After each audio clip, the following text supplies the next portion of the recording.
영재 아이들은 태어나면 사실은 예민성을 빼버리면 영재라고 표현하기 좀 어려울 정도로 영재들이 갖고 있는 가장 큰 특징 중에 하나는 예민성이라고 볼 수가 있죠.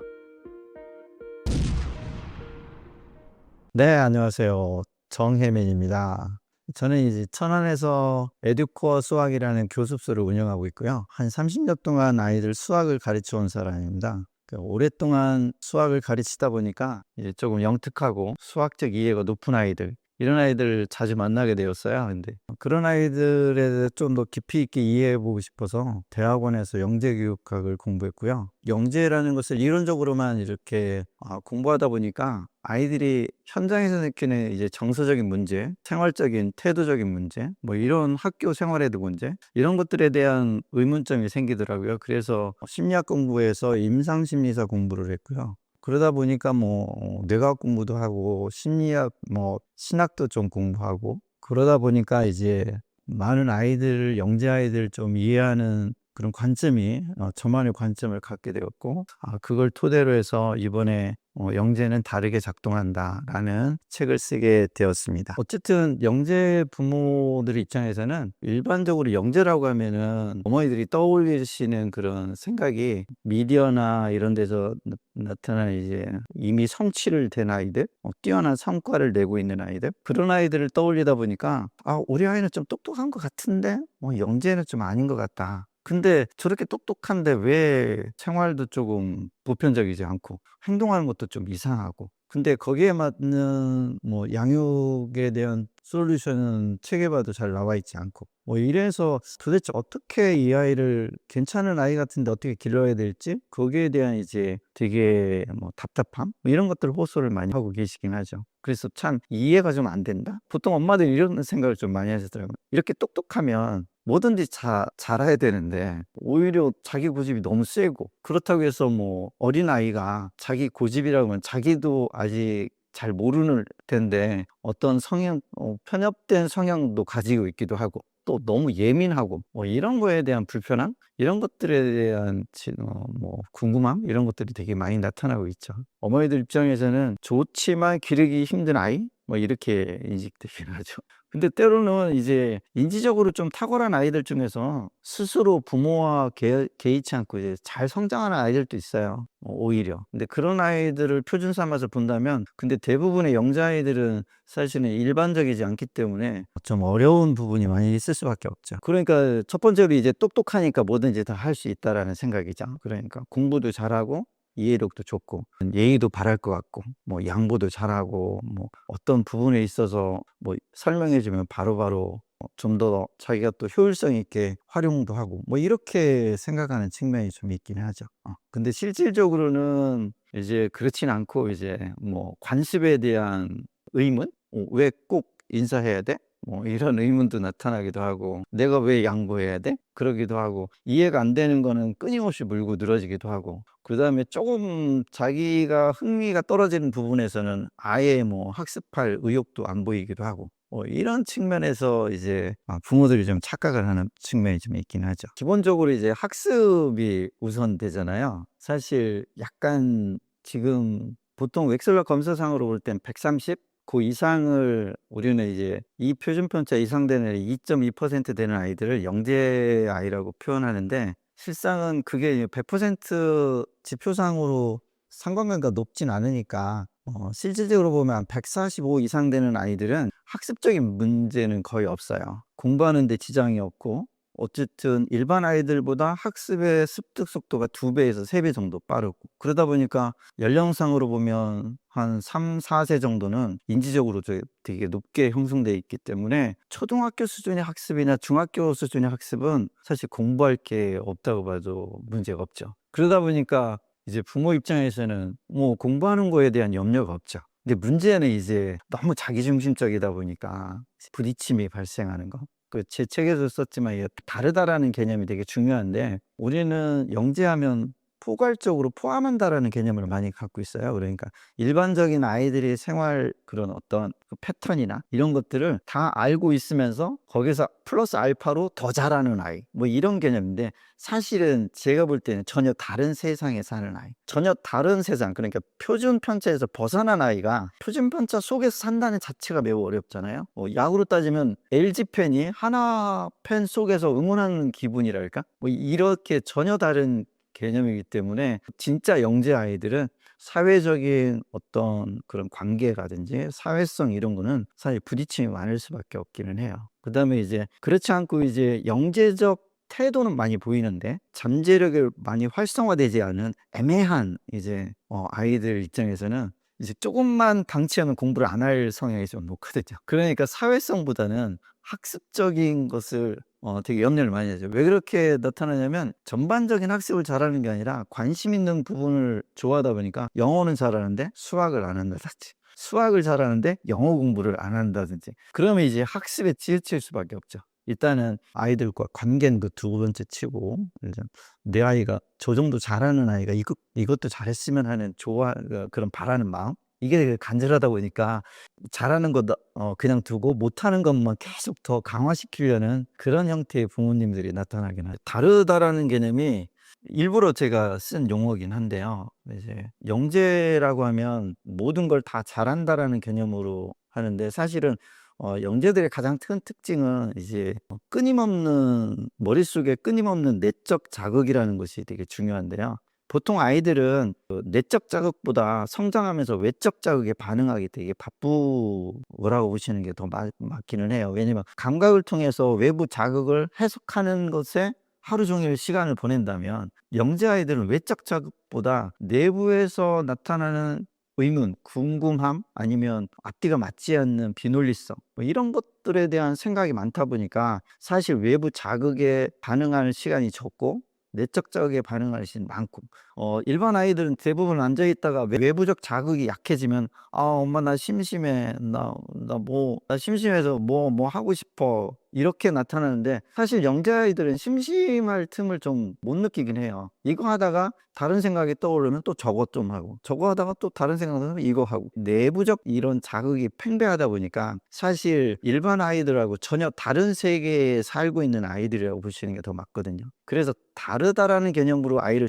접근해야지, 뭐든지 다 포함하고 잘한다라는 개념으로 하면 영재를 이해하는 데는 매우 어려운 부분이 있을 거라고 생각합니다. 영재란 우리나라의 그 영재교육진흥법에 보면 타고난 잠재력을 개발하기 위해서 특별한 교육이 필요한 아이, 이렇게 형성되어 있거든요. 그러면 영재라는 정의가 거기에 다 포함되어 있는 것 같아요. 그러면 영재라는 것은 우선은 타고난 잠재력이 있어야 된다는 거죠. 일반적이지 않다라는 뜻이겠죠. 그 다음에 두 번째가 조금 요게 문제성이 좀 있는데, 그럼 특별한 교육이 필요한 아이잖아요. 근데 현재 우리나라에서는 타고난 잠재력은 특별한 교육이 뒷받침되지 않는 게, 그게 조금 영재 아이들한테는 좀 어려운 부분이 있다고 생각을 하죠. 그래서 저도 영재라고 하면 일단은 타고난 잠재력, 그 잠재력을 저는 이제 책에서는 가능성이라고 이렇게 표현을 하긴 했는데, 뭔가를 발현시켜서 나타난 현상이 아니라 발현시킬 가능성을 지니고 태어난 아이, 거기에는 이제 많은 그 또 다른 요소들이 있겠죠. 그거를 이제 뒷받침해 줄 수 있는 뭐 지적 호기심이라든지 보이지 않는 탐구력, 뭐 과제 집착력, 이런 것들이 다 나타났을 때 이런 아이를 영재 아이라고 그렇게 표현하는 것, 이게 적당하지 않을까, 뭐 이렇게 생각하고 있습니다. 가장 중요한 포인트 같긴 해요. 왜냐하면 일단은 영재라고 하면은 외적인 부분에서 뭐 육체적 측면에서 우리 영재라는 표현은 무슨 체육 특기자 이런 뭐 예체능 말고는 사실은 대부분 우리가 이해할 때는 내적인 측면에서의 어떤 예민함을 표현하잖아요. 그러면 뇌는 사실은 이 세상을 이해하고 불안을 낮추기 위해서 뇌가 하는 것이 항상성 또는 이제 예측력이라고 하는데, 이제 뇌는 예측을 하는 것을 되게 선호를 하게 돼 있어요. 그럼 예측을 하면 뇌 생존율을 높이기 때문에 불안도도 떨어뜨리고, 그럼 예측을 하려면 사실 예측하는데 가장 필요한 요소가 많은 정보량의 수집인데, 그럼 정보량이 많을수록 예측력은 되게 정교해지면 자기 뜻대로 세상을 통제할 수 있는 힘이 되게 높아져요. 그러면 이제 아이들은 되게 불안도가 낮춰지고, 여기 통제력이라면 이해력이라고 할 수 있어요. 세상에 대한 이해가 높아지면 마음이 편안해지는 것처럼 그런 것이 매우 중요한데, 영자아이들은 시냅스를 분석해 보면 일반 아이보다 시냅스의 연결망이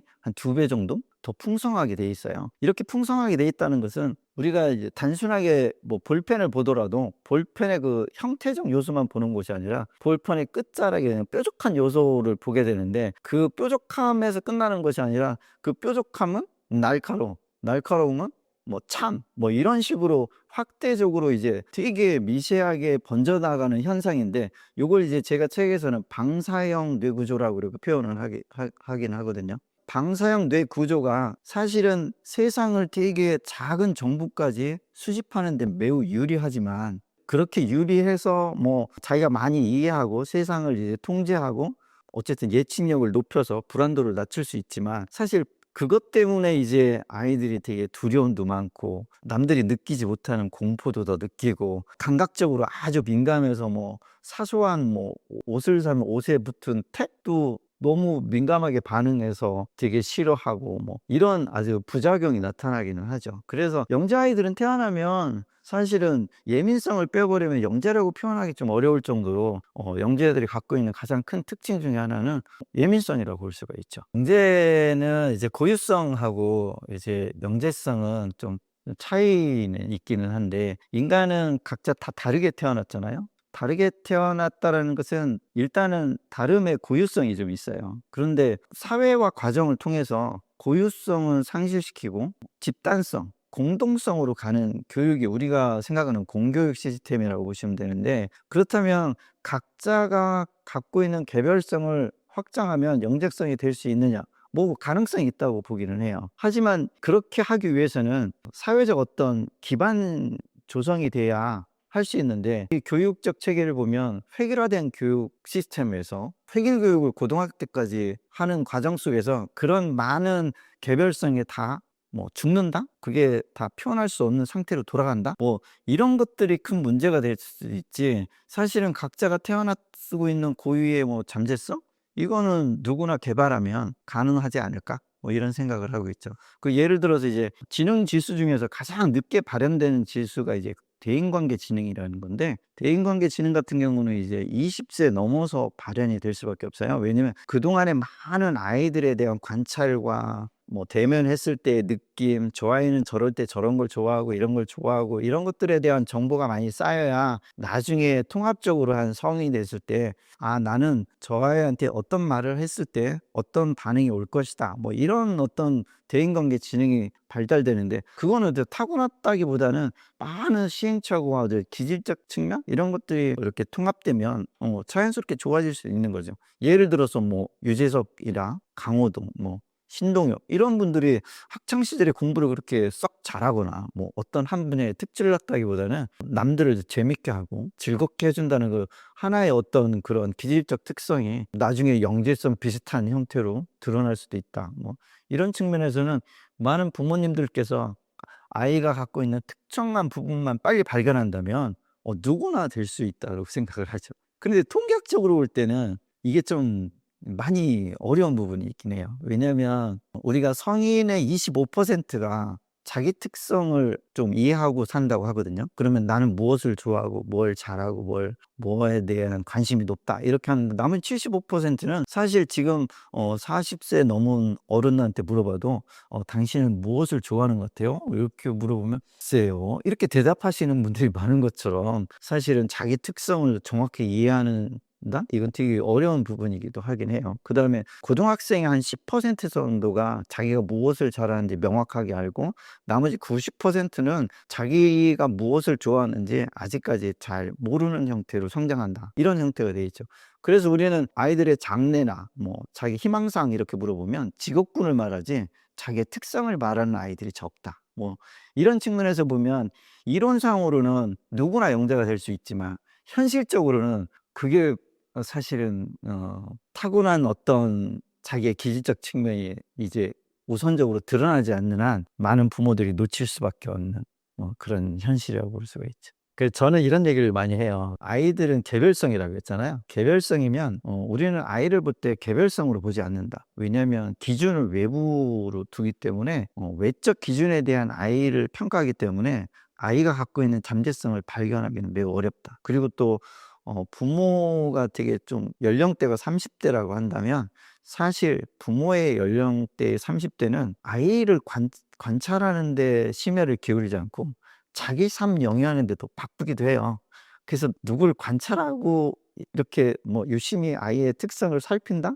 이런 부모들은 많지 않을 거라고 생각을 해요. 그다음에 아이들 입장에서 볼 때는 제가 볼 때는 어떤 비교군을 사회적 기준으로 놓지 말고 아이 내면, 그러니까 내 안에서의 비교군을 볼 수 있어야 되는데 '이게 진정한 관찰이 아닐까?' 뭐 이런 생각을 하죠.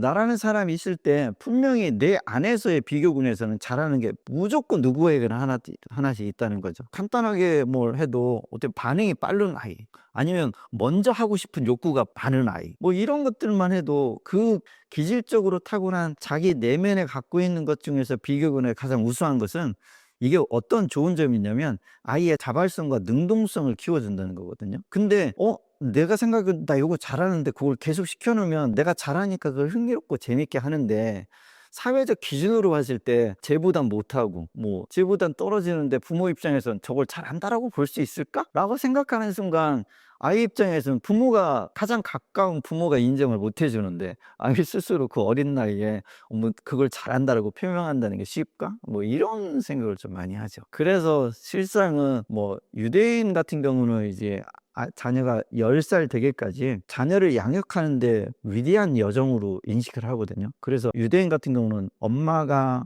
임신하면 10년 동안은 자기가 갖고 있는 뭐 사회성을 다 버리고서라도 자녀 양육에 올인을 하는 것이 뭐 인생의 가장 축복된 일이라고 생각한다면, 그런 어떤 부모의 태도는 아이의 내적 잠재력을 발견하는 데 매우 좋겠죠. 근데 그렇지 않고 내 인생도 중요한데 자녀로 인해서 경제적인 어려움이라든지 환경적인 불편함, 이런 것까지 감수하면서 오직 자녀의 잠재성을 파악하는 데만 되게 집중할 수 있는 부모? 참 쉽지 않다라고 생각하죠. 그러니까 이제 타고나서 남들보다 우위를 점령한 잠재력만 보일 수밖에 없고 그것만 이제 찾을 수밖에 없다는 거죠. 일단은 교과목이라는 것은 발현된 상태예요. 근데 수학적인 관점에서 볼 때 이런 게 있어요. 수학을 정말 타고난 아이들의 수학하는 아이와 공부를 통해서 수학을 학습한 아이는 전혀 다른 상태로 나타나긴 해요. 예를 들어서 이제 뭐 제가 이제 수학을 가르치다 보면 "선생님 이렇게 하면 되는 거예요? 이렇게 하면 되는구나." 이렇게 인식하는 아이는 사실 수학을 뭐 잘할 확률보다는 그냥 답습하거나 뭐 이렇게 방식을 따라하는 아이, 뭐 이런 아이에 가깝고요.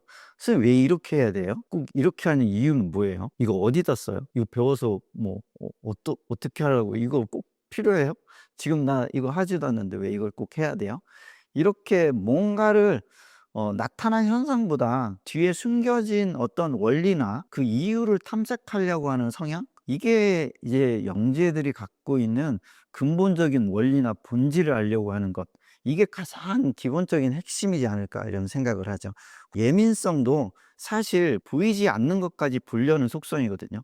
그럼 나타난 현상에 집중하지 않고 보이지 않는 것을 찾아서 남들이 보지 못하는 것을 알게 되면, 우리는 이제 원자를 보다 핵심적 요소가 있잖아요. 그 원리가 핵심의 요소가 돼서 그 원리를 토대로 세상을 다양하게 해석할 수 있는 근간을 갖는 것. 그러려면 자기만의 어떤 그 원리나 논리력이 있어야 되는데 찾으려고 노력하는 아이? 이런 아이가 제가 볼 때는 이제 영재 성향이 있다. 가장 그렇게 보는 거죠. 거기에서 비롯된 게 이제 호기심이든 뭐 완벽주의든 뭐 이렇게 파생돼서 나오는 거겠죠. 조금 더 잘하고 싶은 욕구라든지 뭐 이런 것들이 있을 뿐이지, 실상은 보이지 않는 것을 알려고 하는, 그다음에 핵심적인 어떤 근본을 찾으려고 하는 그런 욕구들, 이런 것들이 영재가 갖고 있는 가장 근본적인 특징. 그걸 것들이 보인다면 아마 '영재가 아닌가.'라고 그렇게 생각하시는 게 좋을 것 같아요. 그거에 나타나는 현상적인 측면에서 그럼 빨리 그런 걸 어떻게, 얘가 뭐 원리를 탄 건 어떻게 알 수 있느냐? 그거에 나타나는 것이 딱 하나 있어요. 질문이 많은 아이. 근데 이제 질문이 많은데 이제 현상적 질문이냐 이제 끊임없이 단계적으로 파고 들어가는 질문이에요. 요 차이는 좀 있을 수 있겠죠. 뭐 아이들 재미 삼아 장난 삼아 질문을 하는 아이들도 많기는 해요. 근데 내용을 보면 '아 얘가 지금 무언가를 더 깊이 알고 싶어서 계속 질문을 이어나가는구나.' 이런 속성이 많이 보인다. 그럼 '아 내 아이는 영재적 특성의 잠재력을 갖고 있을 수 있겠구나. 그 잠재력을 찾아야겠구나.' 이렇게 생각하시는 게 좋지 않을까 생각합니다.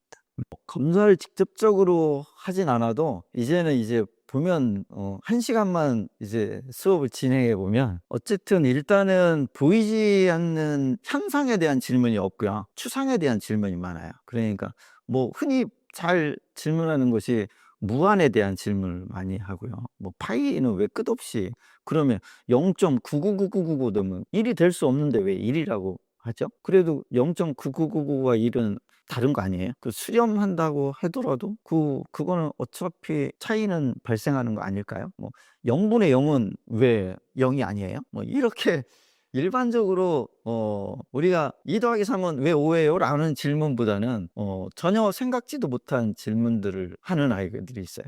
그러니까 일반적인 아이들한테는 나오지 않는 질문들이죠. 직접적인 질문이 아니라 간접적인 질문들이 좀 많이 드러나긴 해요. 그래서 보이지 않는 것에 대한 질문을 하는 아이 보면 '아 얘가 세상을 그냥 있는 대로 바라보지 않고 뭔가를 새롭게 바라보려고 하고 다른 측면으로 해석하려는 욕구가 강한 아이구나. 이렇다면은 보편성에서 벗어났구나.'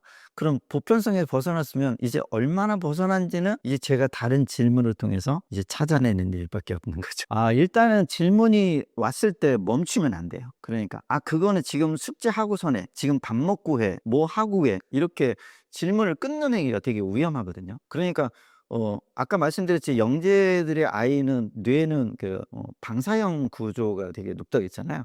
그러면 자극이 자극을 계속 물고 늘어져서 확산되는 효소가 있는데 지금 멈춰 버리면 그게 단절돼 버려요. 그러면 시기에 곧 단절된 것이 1 시간 뒤에 그대로 나타나네요. 절대로 그러지 않고 다른 생각으로 발현되게 돼 있어요. 그러면 깊이 들어갈 기회를 상실하게 돼 있어요. 일단은 질문을 들으면 하던 걸 멈추고 바로 그 질문에 대해서 답변하기보다는 같이 탐구하는 거예요. 첫 번째 물어볼 때는 "어떻게 그런 생각을 하게 됐어? 왜 그런 궁금증을 갖게 됐어?" 이런 의도성을 물어보는 게 매우 중요해요. 그래야지만이 부모 입장에서 방향성을 제시해 줄 수 있거든요. 그 의도를 알아야 얘가 정말 논리성 때문에 궁금한 건지 아니면 그냥 가능성 때문에 궁금한 건지 아니면 지금 이 상황을 모면하기 위해서 그냥 의미 없이 던지는 질문인지 이걸 파악하는 데 되게 중요하겠죠. 그래서 만약에 이제 학문적으로 깊이를 물어본다. 그거는 같이 찾아봐야겠죠. 부모가 대답해 주는 것이 좋지 않겠죠. 그렇지 않고 그냥 가능성으로 물어본다면 부모의 경험담을 얘기해 주는 게 좋겠죠. 나도 너 때는 이런 걸 궁금했었는데 이렇게 생각하고 그때는 지났는데 나중에 이런 공부를 통해서 엄마도 그때는 알게 되었어." 이렇게 이제 해 주는 것이 좋겠죠. 이게 가장 중요한 게 질문을 끊지 않는 거, 맥락을 끊지 않는 거 이게 매우 중요한 것 같아요. 이제 뭐 이 수학적인 가르칠 때 느껴지는 거는 뭐가 있냐면 이제 수학 문제를 풀다 보면 계산적 단계라는 게 있거든요. 그러면 계산적 단계가 가끔 뛰어넘는 아이들이 있어요. 그럼 저도 이제 계산을 같이 눈으로 하다 보니까 이 과정을 써야 되는데 숫자가 잘못 쓰여지는 경우처럼 느껴질 때가 있어요. 그러면 제가 그게 아니라 이거 이런 과정을 통해서 이렇게 써야 돼요." 하니까 그래서 저 그거 숫자 그거 쓴 건데요." 이러보면 제가 생각하는 것보다 두세 단계를 뛰어넘어서 이미 계산이 끝난 상태에 답 쓰는 아이들 종종 보기는 해요. 그러면 내가 일반적인 패턴의 단계를 거치지 않는다는 것을 착각했구나. 이 아이한테는 그거를 뛰어넘어야 되구나. 그때부터는 이제 제가 개입을 하는 게 줄어들고 기다려 주는 게 더 늘어나죠. 그래서 고런 아이들한테 아까 뭐 단절하는 게 되게 위험하다고 두 번째로 중요한 것이 이제 기다려 주는 거예요. 왜냐하면 내 생각대로 해석하면 절대로 안 되기 때문에 아이의 해석 방식을 기다려 주는 것이 두 번째로 중요한 포인트인 것 같아요. 한 80%는 실상은 이제 중등 과정까지 별 무리 없이 소화는 해요. 근데 나머지 한 20%는 이 아이들도 좀 똑똑하다 보니까 이제 놀고 싶고 쉬고 싶고 막 이런 것들이 많이 나타나거든요. 그래서 이제 그런 아이들을 미성취 영재라고 하는데, 미성취 영재가 되는 현상 중에 하나를 분석해 보니까, 물론 이제 저 나름대로의 분석이긴 한데, 어떤 한 분야에 특별히 흥미를 갖지 못하고 전전긍긍하게 되면 어느 것도 드러나지 않는 영재로 전락할 수 있다는 거. 이게 매우 위험한 영재 이렇게 표현을 하긴 하는데, 그래서 아이들이 어떤 몰입 형태라든지 관심이나 흥미를 보일 때는 그게 비학습적일지라도 아이들이 적극적으로 그 속에 몰입할 수 있도록 도와주셔야 되는데, 이게 학습에서 멀어진다는 이유로 그만하게 하고 계속 학습적으로 끌고 갔을 때는 아이는 자기의 흥미를 발현시켜서, 이걸 이제 자기 성취라고 하는데, 이게 자기가 정해 놓고 그거를 자기가 노력해서 얻어질 때 자기 성취욕이 발생하는데, 그때 도파민 분출이 매우 보상 중추에서 도파민 분출량이 되게 많이 나오게 돼 있거든요. 그러면 이게 되게 즐거움으로, 그러니까 지적인 어떤 만족도로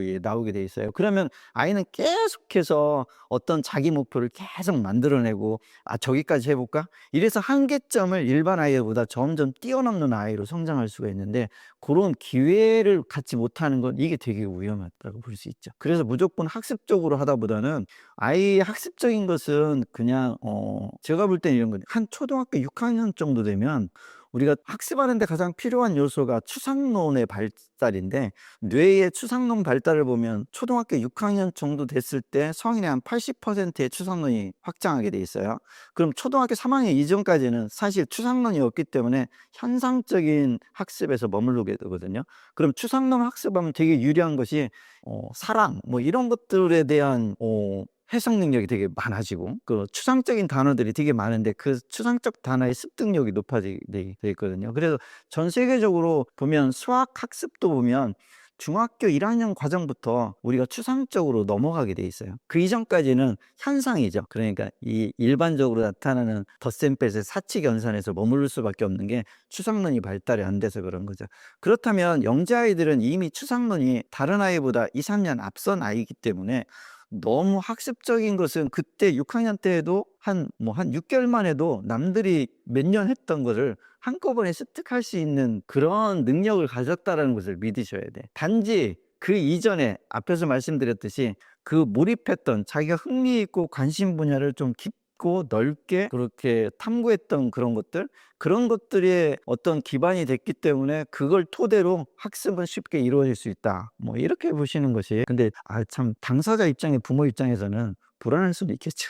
근데 그렇게 믿으시면 가장 좋지 않을까. 뭐 추가적으로 하나 더 말씀드린다면, 거기에서 예외되는 과목이 하나 있어요. 한 과목이 있는데, 다른 것들은 이제 한 공부를 안 타가도 한 3, 4개월 정도 집중해서 습득할 수 있는데, 단지 문제되는 과목은 영어예요. 영어라는 과목은 사실 우리는 모국어가 아닌 외국어이기 때문에 어리면 어릴수록 어릴 때 학습을 미리 해 놓는 것이 가장 유리하고, 나중에 늦게 해 버리면 오히려 안 할 확률이 더 높아요. 왜냐면 영어 학습, 언어 학습에서 영재 아이들이 가장 싫어하는 게 아무 무의미한 단순한 반복적인 형태의 암기를, 이걸 매우 싫어하는데, 나중에 한 6학년 중1 돼서 하려면 다른 아이를 따라잡기 위해서 쓸데없는 것을 많이 외워야 되는 과정이 좀 발생할 수가 있어요.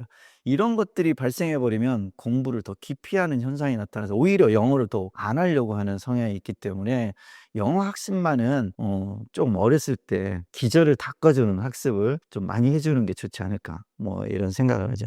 그쵸. 이제 영재성의 신호 중에서 지금 말씀하신 것처럼 어떤 한 분야에 빠진다. 이제 그 렌즐리의 그 쇠고리 모형 봐도 이제 과제 집착력이라는 게 있거든요. 그것도 다른 쪽으로 해석하면 이제 몰입 형태로 볼 수 있는데, 일단은 외부 자극에 의한 어떤 자기의 궁금한 걸 단순하게 해결하는 것이 아니라 깊이 파고 들어가서 그 본질까지 알려고 하는 속성, 아까 처음 말씀드렸듯이 그런 것들이 있는 아이만이 그 짓을 할 수 있어요. 아니고서는 사실 조금 갖고 놀다가 더 이상 그 인지적 한계점 때문에 못 들어갈 수밖에 없거든요. 근데 영재 아이들은 들어가지 못하면 넓히기까지 해요. 그러다 넓혔다가 다시 그 어느 정도 체계까지 학습이 되면 또 조금 더 들어가고, 이렇게 자기 스스로 탐구하려는 거지, 누가 시켜서 그런 일이 일어나진 않거든요. 그러면 사실은 어떤 우주라든지 어떤 아이를 보면 이제 뭐 개미집을 뭐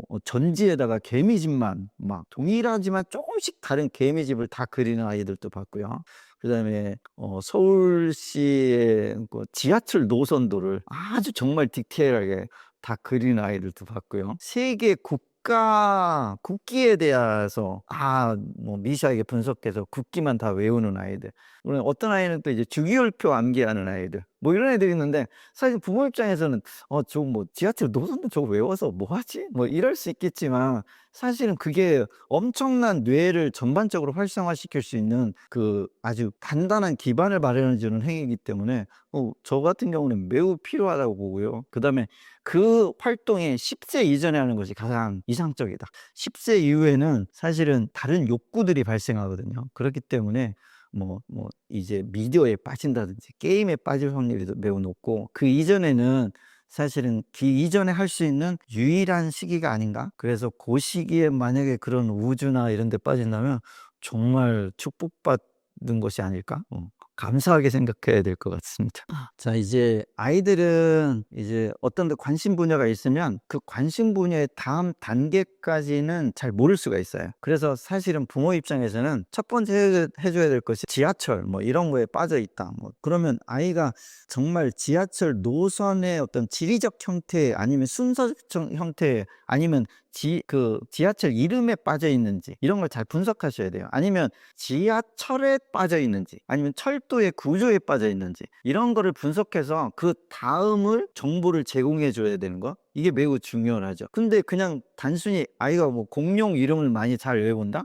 그러면 어른들도 외우기 힘든 그 언어의 그 길이를 아이가 미세한 걸 관찰해서 그냥 보자마자 엄마 저건 티라노사우루스야 막 이렇게 말할 수 있다라는 것은 아이가 분명히 어떤 장점을 갖고 있고 그러면 그거에 장기가 있는 건데, 거기에서부터 어떤 확장을 시켜줄 것이냐, 이거는 되게 매우 중요한 요소가 될 수 있어요. 그래서 저는 주로 어떤 말씀을 드리냐면, 일단은 아이들이 아무리 그 공룡에 대해서 자세히 알지라도 들어가는 데에는 인지적 한계를 반드시 느낄 수밖에 없어요. 그러다 보면 넓게 퍼지다가 끝나는 경우가 많아요. 그래서 대부분 아이들은 1년에서 다른 걸로 갈아타요. 1년 정도 하다가 길면 한 2년 가다가 이제 종류가 바뀌어서 갈아타게 되는데, 이렇게 하지 않기 위해서는 좋은 방법이 있다면 언어로 바꿔줘라. 그러니까 단순한 한국어로만 학습하는 것이 아니라 그거를 영어로 바꿔주고 언어성으로 확장해 주는 것이 가장 이상적인 몰입의 형태를 바꿔주는 것이다. 깊이 들어가는 데를 너무 염려하지 말고 그거를 언어로 전환해서 아이가 그걸 통해서 언어를 쉽게 습득할 수 있도록 만들어주는 것. 그 다음에 이제 0세부터 만 6세, 8세까지는 뇌의 발달 성향을 보면 언어 습득률이 매우 좋은 뇌 발달 성향이 있기 때문에 그걸 활용하면 뭐 매우 두 가지를 모두 다 얻을 수 있는 그런 이제 시너지 효과를 얻을 수 있다고 볼 수 있죠. 근데 이제 영재 아이들이 한 만 16세 정도 되면 뭐 그 이전에도 이제 자아 중심적이기 때문에 이제 자아성이 좀 빨리 형성되는 편이에요, 다른 아이들에 비해서.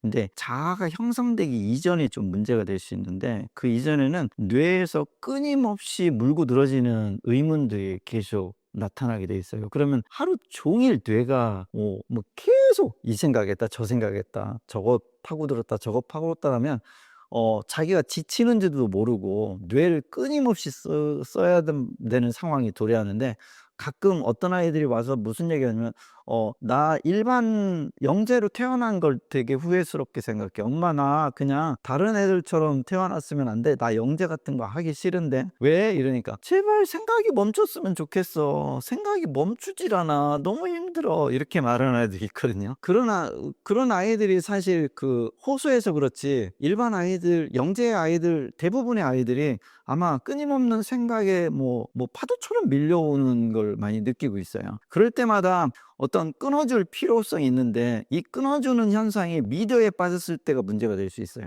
그래서 대부분 아이들은 그 끊어주는 타이밍에 이쪽에 또 많이 빠지긴 하죠. 요즘 미디어가 너무 이렇게 접근하기 쉽기 때문에. 요때 좋은 것이 사실은 음악하고 체육이라는 것들이 사실 영재들이 끊임없이 번지는 사고의 팽창을 잠시 끊어줄 수 있는 매우 좋은 역할을 하게 돼 있어요. 특히 음악 같은 경우는 어쨌든 음악은 악기를 잘못 시키면 이건 완전 소음에 가까울 수밖에 없잖아요.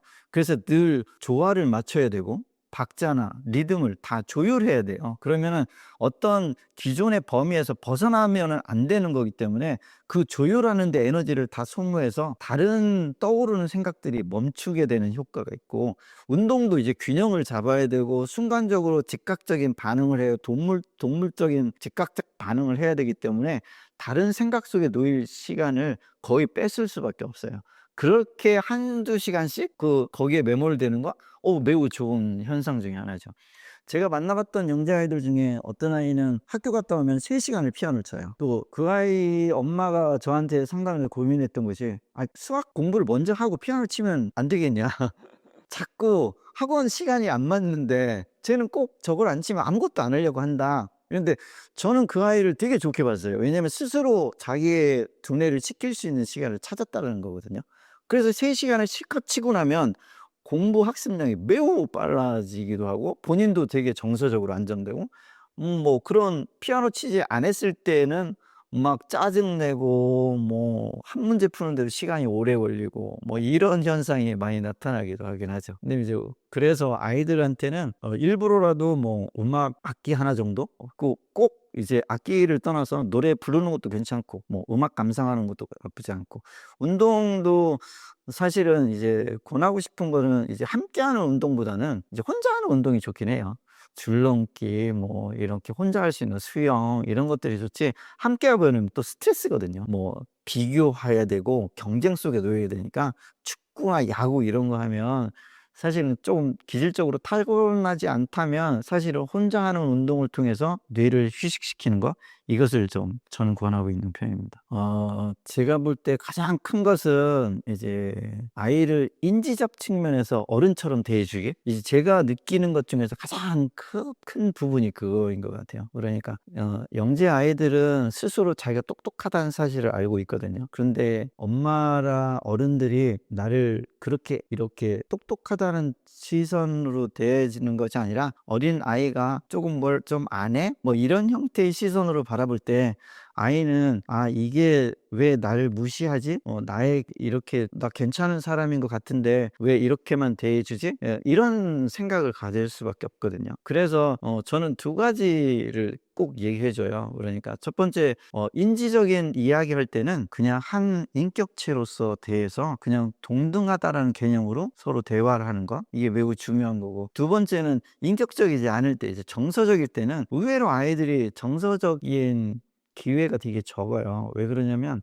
자기 생각이 많고 자기 궁금한 것들이 많다 보니까 자기 활동이 많아요, 내면에. 그러면 뭐 학교 갔다 왔으든 뭘로든 막 자기가 하고 싶은 걸 막 해요. 그러다 보면 어느 순간 다 하고 나면 이제 성장기에 필요한 정서적 교감이라는 게 필요하잖아요. 그때 이제 엄마를 찾아요. 근데 엄마는 또 그 타이밍이 안 맞아. 엄마는 나름 바빠. 그러다 보면 또 하루를 지나가. 그러다 보니까 아이들은 정서적 교감을 할 수 있는 기회가 일반 아이들에 비해서 매우 적게 돼서 정서적으로는 오히려 인지적 연령보다 훨씬 낮게 되는 인지 부조화 현상이 매우 많이 나타나요. 그래서 부모 입장에서는 저렇게 똑똑한 아이가 사소한 것 하나 때문에 징징거리기도 하고 말도 안 되게 막 울기도 하고 말도 안 되게 하는 것이 부모 입장에서 더 이해하기가 어려운 측면이 있겠죠. 그래서 부모님께서는 인지적 측면과 정서적 측면을 완전히 구분해서 이렇게 조금 아이를 대할 수 있는 태도를 갖는 것, 이게 첫 번째로 가장 중요하다고 저는 보고 있고요. 두 번째, 이제 영재아들이 부모한테 이제 인정 욕구가 좀 있거든요. 모든 인간이 갖고 있는 것 중에 하나인데, 누군가에게 어떤 인정을 받으면 내 성취한 것이 괜찮은 거구나, 그래서 앞으로 계속 더 이걸 잘해 나가야겠구나, 이런 이제 자신감을 얻을 수가 있는데, 이 영재아이들이 보면 이제 뭐 되게 많은 것을 갖다 보여주거든요. 엄마 이거, 엄마 이거 막 좀, 이제 부모들도 보면은 이제 하도 많이 하고 이러니까 뭐 너 멋지네. 괜찮네. 잘했네. 뭐 여기에서 끝나는 경우가 되게 많아요. 그러면 아이가 어떤 생각을 하냐면 이제 더 이상 부모로부터 인정받는 것은 한계가 있구나, 이렇게 바로 인지할 수밖에 없어요. 그럴 때 더 이상 인정해 줄 수 있는 대상자를 못 찾는 것도 문제라고 볼 수 있어요. 이럴 때는 사실은 권위 있는, 그러니까 그 분야에 권위 있는 사람들한테 갖다 보여줘서 이 정도는 보통 평균에서 어느 정도 벗어나 온전한 상태라는 객관적인 어떤 인정? 이런 것들을 보여주는 게 매우 필요하다고 보고 있어요. 그러면 부모로서 할 수 있는 건 뭐냐? 현상을 보지 말고 과정을 말해라. 그래서 어제보다 뭔가 달라졌는데? 이렇게 표현하는 게 훨씬 낫다. 지난번에는 이렇게 보였는데 지난번보다 이런 거 변한 것이 뭐야? 이렇게 오히려 물어봐서 아이가 자기가 표현하고자 하는 것을 설명할 수 있는 기회를 주는 거? 그래가지고 그래서 너의 뜻이 그건 그러면 정말 제대로 표현된 거네. 네 이야기를 들어보니까 정말 오늘 작품 괜찮다. 이렇게 말해줄 때 어떤 권위를 갖고 있는 사람의 평가를 떠나서 한 부모로서 아이한테 성장하는 과정에 대한 이렇게 칭찬해 주는 거, 이건 매우 좋다고 볼 수가 있죠. 그 다음에 이제 동일시할 수 있는 멘토나 이제 친구인데, 이제 아이들이 보편적인 것을 벗어나다 보니까 본인들도 다르다라는 인식을 갖고 있기는 해요. 근데 이게 외롭거든요.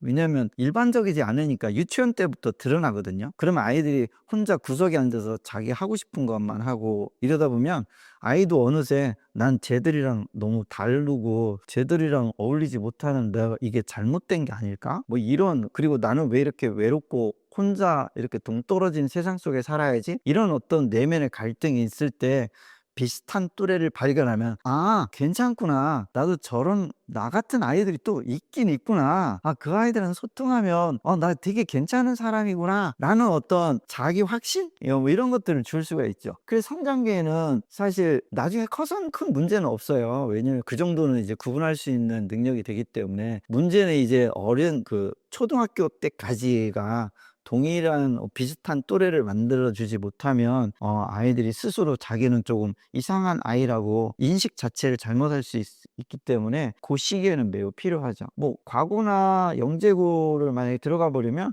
아무런 문제가 없죠. 왜냐면 동일한 비슷한 친구들끼리 모여 있기 때문에 그거는 이제 그들만의 세상을 만들어 가는데 되게 좋지만, 그 이전에 이제 많은 그런 친구들을 못 보게 되면 자기 스스로 이상한 아이라고 스스로 생각하는 것, 이건 매우 좀 위험한 생각이라고 볼 수 있죠. 영재아들이 이제 흥미를 느끼는 자극의 공통점이라고 하면 일단 복잡해야 돼요. 그러니까 단순한 것은 이해가 빨라 버리니까 재미가 없어요. 복잡해야 되고, 책을 읽어도 인물 구조가 막 되게 많다든지 짧고 이런 거보다는 인물의 되게 복잡성, 그러니까 로마 신화 이런 걸 좋아할 수밖에 없죠. 삼국지 이런 걸 좋아할 수밖에 없죠. 그 다음에 구조가 되게 복잡해야 돼요. 어쨌든 단순 구조라는 것은 금방 너무 단조로우면 내가 왜 이거를 이 시간에 이 에너지를 투자해서 이걸 읽고 이걸 하고 있지? 라는 그런 효율성 문제가 발생하거든요. 그래서 대부분 그 한 가지의 어떤 관점으로 이루어지는 소설 이런 류를 잘 안 읽을 수밖에 없어요. 그 다음에 동화라든지 명작 이런 것들도 잘 안 읽으려고 하고, 대부분은 이제 지식 패턴이나 뭔가를 나를 좀 흡족하게 해주는 것들, 뭔가를 새로운 걸 알게 해주는 것, 기존의 생각을 바꿔줄 수 있는 것, 이런 것들이 있는 것을 되게 선호하죠. 그 다음에 명확한 논리가 있는 걸 매우 좋아해요. 그럼 명확한 논리를 한번 딱 알아차렸을 때 그 느껴지는 신선함이란 경험하지 못하는 사람은 느끼지 못할 정도로 그거 되게 기분 좋아요. 그래서 수학과학 이런 것들을 되게 좋아하기도 하고, 그 다음에 끝이 있으면 한계가 있는 걸 별로 싫어해요. 무한히 뻗어나갈 때 끝없이 자기 탐구력을 이제 자극을 받기 때문에 끊임없이 파고 들어가는 거. 그래서 어떤 아이는 어렸을 때 가졌던 그 하나의 궁금증을 평생 끌고 가는 아이들도 있기는 해요. 그거를 알기 위해서 개인적으로 저 같은 경우는 신과 인과의 관계, 이거를 어렸을 때부터 궁금해했던 거를 35살 때까지 결국은 신학을 공부하면서부터 저 나름대로 어떤 결론을 내려서 그 이후의 삶은 좀 되게 평온한 삶으로 이렇게 된 경우가 있거든요. 그것처럼 이제 어쨌든 자기만의 논리를 찾을 수 있는, 그 다음에 그 속에 뭔가를 숨은 논리가 있는 것 같은 이런 것들에 대한 것들이 있는 것, 이런 것들에 대한 자극이 오면 엄청나게 이제 거기에서 이제 빠져들 수가 있겠죠. 그 다음에 남들이 다 하면 또 안 하게 돼 있어요. 그래서 남들이 조금 어렵다 하는 거, 힘들어 하는 거 보면 내가 한번 해볼까? 이런 이제 그런 욕구도 있기도 하고, 그래서 이제 대부분은 이제 요 정도의 특징적이 있는 건 이런 데에 관심이 좀 많다고 볼 수 있죠. 이 완벽주의 참, 강박으로도 갈 수도 있고 되게 있죠. 그 자기지향적 완벽주의가 있고요. 타인지향적 완벽주의가 있고 사회지향적 완벽주의가 있어요. 근데 대부분들은 사실 이제 타인지향적 완벽주의로 가면 되게 갈등 요소도 많고 누구한테 요구하는 거잖아요. "너 그렇게까지 하라."고 하는 것들이기 때문에 되게 위험할 요소가 되게 많고 이 사회주의적 완벽주의 뭐 이런 것도 되게 많죠. 뭐 이런 것들이 다 그런데 이제 영재 아이들은 사실은 그 외적인 완벽주의보다 자기가 정해 놓은 자기지향적 완벽주의라고 하거든요. '나는 이렇게까지 할 거야. 그리고 나는 무조건 1등 할 거야. 나는 여기까지 뭐 알아내고 말 거야.' 뭐 이렇게 자기가 정해 놓고 자기가 괴로워해요. 그걸 수행하지 못했을 때. 이런 것들이 이제 자기지향적 완벽주의라는데 요게 어릴수록 그 불균형을 많이 나타내게 돼 있어요. 왜냐면 뭐 되게 흔히 나타나요. 뭐 이제 뭐 찰흙으로 내가 뭐 공룡을 만들고 싶어. 그러면 자기가 어떻게 만들고자 는 상상적 한계점을 만들어 놓는데 이게 뭐 이게 소근육 발달도 어리고 아직 표현성도 떨어지고 하다 보니까 자기가 생각했던 것보다 어설프게 작품이 돼 버리면 이제 스스로 '나는 못하는 아이야. 그거보다 안 되는 아이야.' 이렇게 자책하는 경우가 많이 나타나는데 이래서 나타나는 것이 자기지향적 완벽주의라고 해요. 그게 영재성이 갖고 있는 특징 중에 또 하나긴 하는데 요게 장점이 되기도 하고 때로는 단점이 되기도 하죠. 영재 검사를 하려면 우리가 무엇을 검사를 한다라는 것은 검사 이후에 어떤 방향성이나 어떤 목적성이 있을 때 검사의 필요성이 있다고 보거든요. 그럼 예를 들어서 이렇게 볼게요.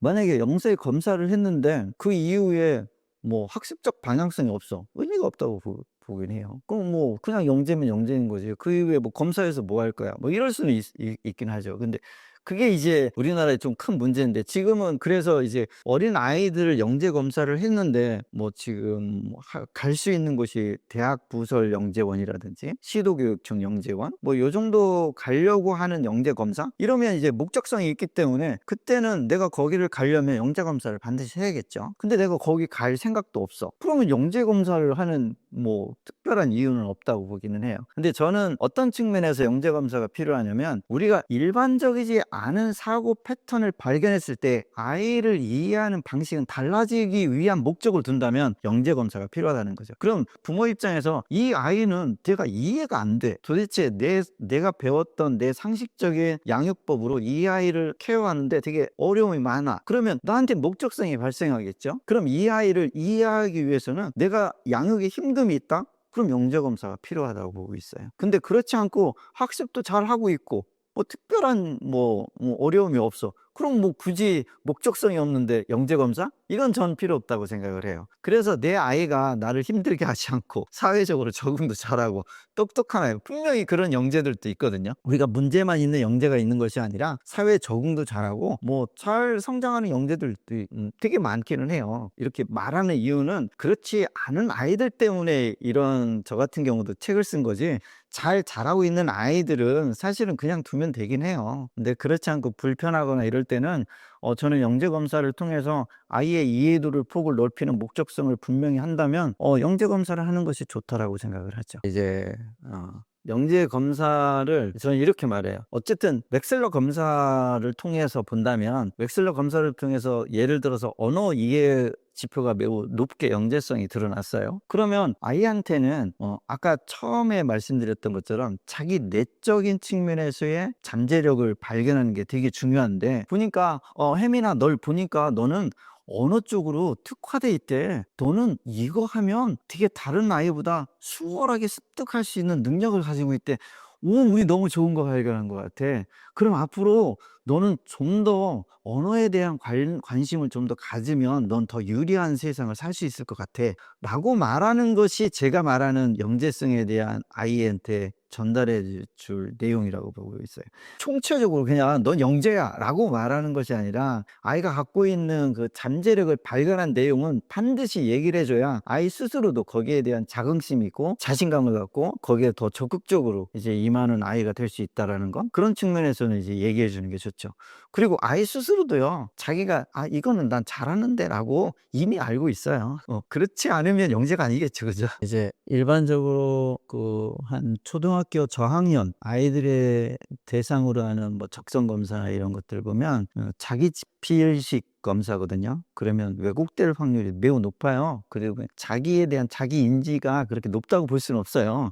그러니까 체크할 때 어휘성도 문제가 될 수 있어요. 그 어휘에 대한 정확한 이해도가 떨어져 버리면 이 체크하는 데 문제가 될 수 있고, 또 보면 이제 뭐 다중지능 검사 이런 거 할 때도, 양육 검사할 때도 부모가 대신 체크를 해요, 자녀의 관찰을 통해서. 그렇다 보니까 사실은 그 정확도라기보다는 왜곡돼서 자기가 바라는 바, 희망하는 바를 체크할 확률이 매우 높다는 거죠. 그래서 실질적으로 자기 지필 검사가 제대로 나타나는 현상은, 자아성이 확립된 뭐 한 고학년, 중고등학생, 고등학생 이후에나 그래도 성실하게 자기를 들여다보기 위해서 정확하게 체크를 하면 어느 정도 자기를 드러내서 확인할 수가 있는데, 그 이전에는 실상은 그게 타당도가 높다라고 보기에는 좀 어렵긴 하죠. 근데 웩슬러 검사는 어떤 질문적 체계를 놓고 아이한테 하나하나 1대1로 물어봐서 아이들이 알고 있는지 모르고 있는지를 통해서 객관적인 타당도와 신뢰도를 검증을 통한 검사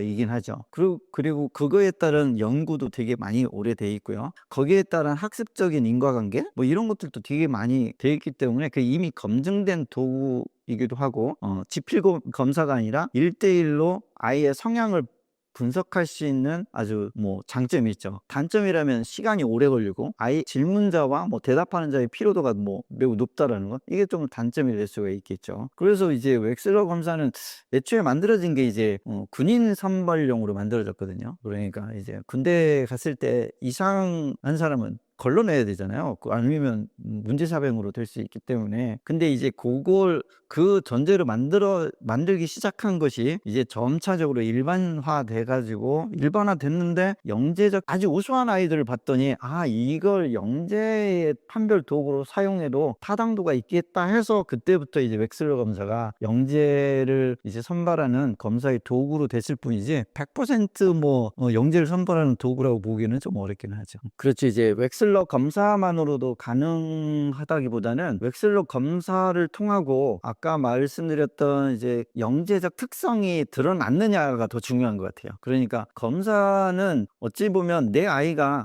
영재적 특성이 보니까 뭐 몰입도도 있고 과제 집착력도 있고, 그다음에 막 뭔가를 자꾸 질문도 많이 하고 본질을 막 궁금해하고 이런 아이야. 그런 아이한테 웩슬러 검사를 해보니 지능 지수가 높게 나왔어. 그럼 확신을 하는 것이 되게 타당하다고 보죠. 근데 그렇지 않고 아무런 영재적 특성이 없는데 되게 지능 검사가 높게 나왔어. 그러면 사실 영재라고 보기보다는 우수화에 가까울 확률이 좀 높아요. 그러니까 학습적으로 잘 이해하고 받아들일 수 있는 영재의 바로 밑단계라고 보는데, 보통 웩슬러 검사상에서 120에서 130 정도 사이에 있는 아이들, 이런 아이들은 사실 영재적 특성보다는 우수화 특성이 좀 많게 드러나죠. 학습하는 데 가장 최적화된 아이들, 뭐 이렇게 볼 수는 있어요. 네, 일단은 이제 6세 이전 검사가 있고 6세 이후 검사가 있는데, 이제 6세 이전 검사는 윕시라고 해서 이제 유아용이고, 만 6세 이후는 이제 청소년용인데 위스크를 검사하게 돼 있는데, 6세 이전 검사에서는 감안해야 될 부분이 있어요. 왜냐면 6세 이전 아이들이 10개의 지표 검사를 1시간 넘게 검사한다는 것이 사실은 되게 무리를 줄 수가 있거든요. 그래서 그 이전 아이들은 어떤 생활상의 특이점, 그런 영재 성향이 드러나서 요거 정말 그 영재 성향이 있나 확인하기 용으로 검사하는 거는 매우 좋다고 봐요. 근데 전체 지표상으로 보는 것은 좀 무리가 있지 않나 싶어요. 왜냐면 아이가 검사에 대한 이해도도 없고, 그다음에 그날 컨디션에 따라서 이 지표의 차이가 너무 커요. 사실 기분이 안 좋으면 아는데도 모른다고 하고 이상하게 답변하기도 하는 아이들이 있기 때문에, 사실 6세 이전의 검사는 전체적으로 이 아이가 완벽한 영재적 도구로서의 역할을 한다기보다는 어느 특징적 측면이 잘 드러나고 있는지만 확인하는 용도로는 6세 이전에 검사하는 건 나쁘지 않다고 보고요. 이 아이의 어떤 전반적인 인지 구조를 정확하게 알고 싶다, 그러면 저 같은 경우는 이제 만 8세 이후를 권하긴 해요. 6세, 7세도 사실은 검사해보면 컨디션에 따라서 변화가 좀 심하긴 해요. 근데 만 8세에서 10세 아이들을 검사했을 때 가장 안정화되어 있고, 검사에 대한 임하는 태도, 그리고 이 검사를 통해서 내가 무엇을 드러나는지 이런 것들을 정확히 이해하고 있기 때문에, 제가 가장 웩슬러에서 얻을 수 있는 가장 적절한 시기, 요때라면 이제 만 8세에서 10세 보면 앞으로 학습적 방향도 설정해두기가 좋고, 이 아이가 그동안에 생활했던 생활 전반적인 것을 토대로 해서 웩슬러 검사의 지표상의 비교군을 통해서 이 아이가 진짜 영재 성향이 있는지 없는지 판별해 주는 게 가장 적당한 시기가 아닌가 이렇게 보고 있습니다. 웩슬러 검사의 가장 큰 특징은 처음부터 제가 말씀드렸지, 개인의 장점을 찾는 거예요. 어차피 누군가의 세상을 살아갈 때는 잘할 수 있는 것, 이런 걸 통해서 세상을 살아가야지, 못하는 걸 메우면 사람은 매우 고통스러운 삶으로 전락할 수밖에 없거든요. 그러면 어릴 때부터 어떤 가능성을 찾아야 되는 건데, 그 가능성을 찾는 자기 내적인 비교군에서의 장점 찾기, 이건 웩슬러 검사가 갖고 있는 가장 큰 특징 중에 하나라고 볼 수 있어요. 그래서 웩슬러 검사를 해석할 때는 언어 이해 지표가 높다 이렇게 단순하게 해석하는 것이 아니라, 이 아이가 활용 언어가 높은지, 그 다음에 문장 구조에 대한 언어 이해성이 높은지, 아니면 개별 단어에 대한 이해가 높은지, 아니면 개념과 개념을 엮어서 그 새로운 개념을 이해하는 것이 높은지는 사실 면담을 통해서 부모와 아이가 지금 학습하고 있는 활동의 면담을 통해서 정확히 짚어주는 것, 그 짚어줘서 그걸 통해서 앞으로 학습적 활동을 어떻게 전개해 주는 것, 이게 중요하지, 점수가 높다 낮다 그거는 저는 중요하다고 보지는 않고 있어요. 그래서 어떤 아이가 IQ가 100이 나왔을지라도 그 100 내부에서 5개의 지표 중에서 어떤 한 지표는 높을 수밖에 없거든요. 그럼 그 지표를 통해서 아이들의 가능성을 발현해 주는 것, 이렇게 되면은 웩슬러 검사상의 지표가 좀 낮게 나와도 해줄 말이 많은데, 만약에 내가 영재성만 판별해, 그럼 130 이하 나왔어, 그냥 평범한데요? 이렇게 보면 해줄 말이 없겠죠. 그래서 판별의 도구로 사용한다는 것은 웩슬러 지능 검사를 잘못 이해하고 있지 않나. 이건 판별의 도구가 아니라 아이들이 갖고 있는 그 숨겨져 있는 어떤 잠재력을 그나마 조금이라도 발견하기 위한 도구로서가 가장 이상적인 해석법이 아닌가 이렇게 생각하고 있죠. 보통 우리나라 교육 과정을 살펴보면 고등교육 과정까지는 일반적으로 평균적인 IQ를 갖고 있는 아이들이 정상적인 학습적인 시간을 이렇게 투자해서 노력하면 누구나 80% 이상을 이해할 수 있는 내용을 담은 것이라고 보시면 돼요. 그렇다면 우리가 초중고등학교의 교육 과정에서는 평균 범위에 있다면 학습에는 전혀 문제가 없다라고 보시는 것이 정상적으로 보셔야 되죠. 그러니까 우리 아이는 평범하게도 공부를 못해? 이런 건 아니라고 볼 수는 있죠. 그렇다면 평범하게 나왔으면 이런 차이는 있을 수 있죠. 동일한 시간대보다는 조금 더 공부를 해야겠죠. 그럼 영재 아이들 같은 경우는 이제 문제가 뭐냐면, 동일한 시간대에서는 지금 우리가 부여해야 되는 고등교육 과정까지는 너무 수월하기 때문에 오히려 이거는 그냥 내버려두면 공부를 더 안 하는 아이로 전락할 수가 있어요. 안 해도 1등? 해도 1등이면 하겠어요? 안 하죠. 그래서 영재아이는 사실은 고등교육 과정을 목표로 두는 것이 옳지 않다고 보긴 해요. 그래서 수월성 교육이라고 해서 조금 더 강화된, 좀 확장된, 좀 깊이 있는 그런 교육을 해주는 것이, 그래서 영재교육진흥법에서도 특별한 교육이 필요한 아이, 그러니까 그냥 일반 교육이 필요한 것이 아니라 특별한 교육. 그러면 부모 입장에서는 이 아이는 특별한 교육을 받을 수 있는 환경을 만들어 주려고 노력하셔야지. 그러니까 영재로 판별되면 내 아이는 그냥 내버려도 공부 잘하는 아이 아니라 일반 교육 과정을 목표로 두지 않고 그보다 더 깊고 넓은 세상을 볼 수 있는 그런 틀을 만들어 주려고 부모가 노력하기 위해서 그런 구분하는 것이 가장 중요하다고 보고 있죠. 일반 아이로 나왔다면 포기할 일이 아니죠. 왜냐하면 일반 교육 과정 자체가 아이를 위한 교육 과정인데 공부를 시키면 되죠. 영재성 검사에서 영재성이 나타난 아이가 학업 성취도에서 상관관계는 80%가 넘어요. 그냥 많은 아이들이 영재성을 갖고 있으면 공부하는 데는 되게 수월하다고 볼 수 있죠. 그러니까 보통 공부에서 반복을 하는데 얼만큼 빠른 시간 안에 반복을 해서 그걸 내 것화 시키느냐, 이게 되게 중요한데 일반 아이들이 5번 반복할 걸 영재들은 2번 반복하는 효율성이 좀 있겠죠. 거기에서 오는 조금 위화감 이런 거는 있을 수 있지만, 그걸 배제한다면 누구나 할 수 있는 5번의 반복만으로는 성취하는 데 전혀 문제가 없다고 보거든요. 어쨌든 우리 일반적인 부모 입장에서는 보편이라고 했잖아요. 그냥 보편적인 생활을 하는 것을 제일 원칙으로 둘 수밖에 없어요. 근데 우리 아이는 보편에서 벗어났기 때문에 영재잖아요. 그럼 일반적이지 않다라는 거예요. 그러면 이 사회는 일반적이지 않은 로드맵이나 일반적이지 않은 생활상, 일반적이지 않은 사람들이 살아가야 될 방향성은 매우 명확해요. 근데 일반적이지 않은 아이들이 갈 길은 모호하다는 거죠. 누구나 가보지 않은 길을 가야 된다는 거. 이게 두려움으로 작동할 수밖에 없어요.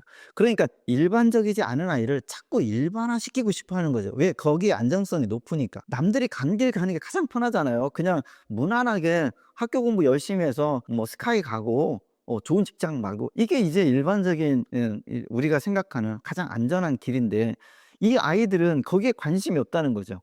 뭐 신을 찾기도 하고, 뭐 쓸데없는 뭘 만들기도 하고, 뭐 전혀 우리가 생각하는 길과 더 다른 기존 질서를 의문을 갖고, 왜 그렇게 해야 돼? 재산을 왜 지어내야 돼? 명절을 왜 만드는 거야? 뭐 이렇게 기존 질서를 자꾸 파괴하고 달리 해석하려고 하는 것들을 보면, 부모 입장에서는 저 길은 내가 가보지도 않고 저 길 갔을 때 이 사회에서 저 아이들을 포용할 수 있을까?라는 그런 두려움이 1차적으로 매우 앞설 수밖에 없죠. 그래, 가보지 않은 길을 가는 아이들이기 때문에 사실은 쉬운 길은 아니라고 볼 수는 있어요. 그러다 보니까 자꾸 이제 일반화시키고 싶죠.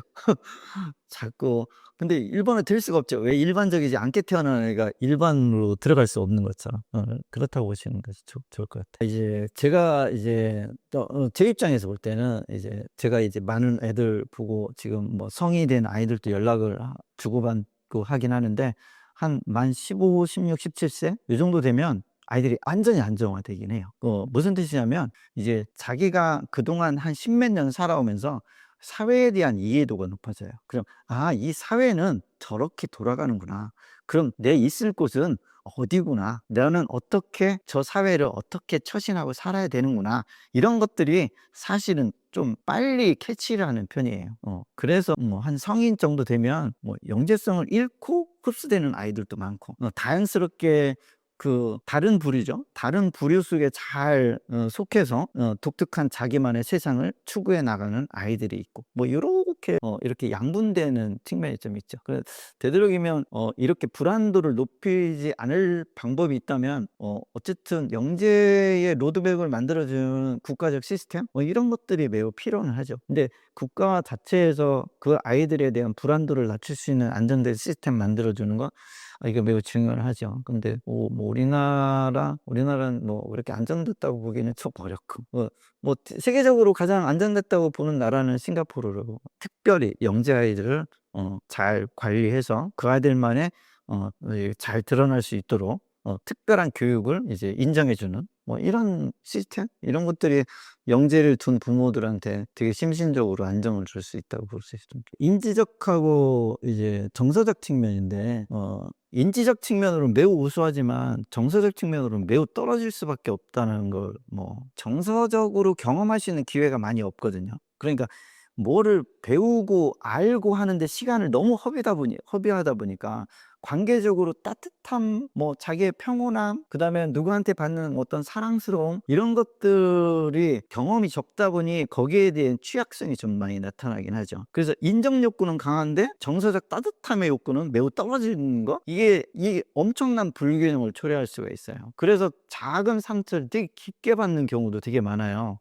예를 들어서 뭐 어렸을 때 뭐 똑똑하다는데 뭐 그런 것도 못해? 이 한마디가 평생 가슴에 안고 간다든지, 일반적으로 우리는 쉽게 말하는 뭐 담임 선생님들이 말할 때, 야, 너 과학 그렇게 좋아한다면서 이것도 몰라? 이런 한마디가 아이한테는, 일반 아이들한테는 뭐 그냥 이렇게 넘어갈 수 있는 부분인데, 그게 큰 트라우마로 작용돼서, 엄마 나는 과학 못하는 사람인가 봐, 뭐 이렇게 되게 좌절되기도 하고, 뭐 이런 것들을 보면 어이가 없긴 하죠, 부모 입장에서는. 그래서 그걸 잘 조율해 줄 필요성이 좀 있어요. 그래서 저는 영재를 둔 부모들한테는 정서적 측면에서는 일반 양육 태도와는 좀 달리 접근해 주는 것이 좋다라는 얘기를 많이 하죠.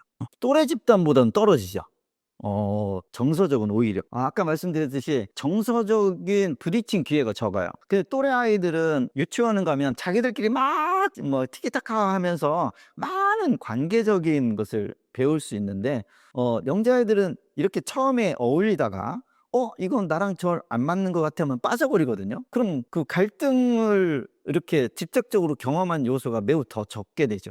그래서 어떤 갈등이 됐을 때 회피하는 성향이 매우 높아요. 그 갈등을 이겨내지 못하기 때문에. 그래서 정서적 측면은 오히려 또래보다 떨어지는 경우가 더 많은 경우가 더 많을 수 있어요.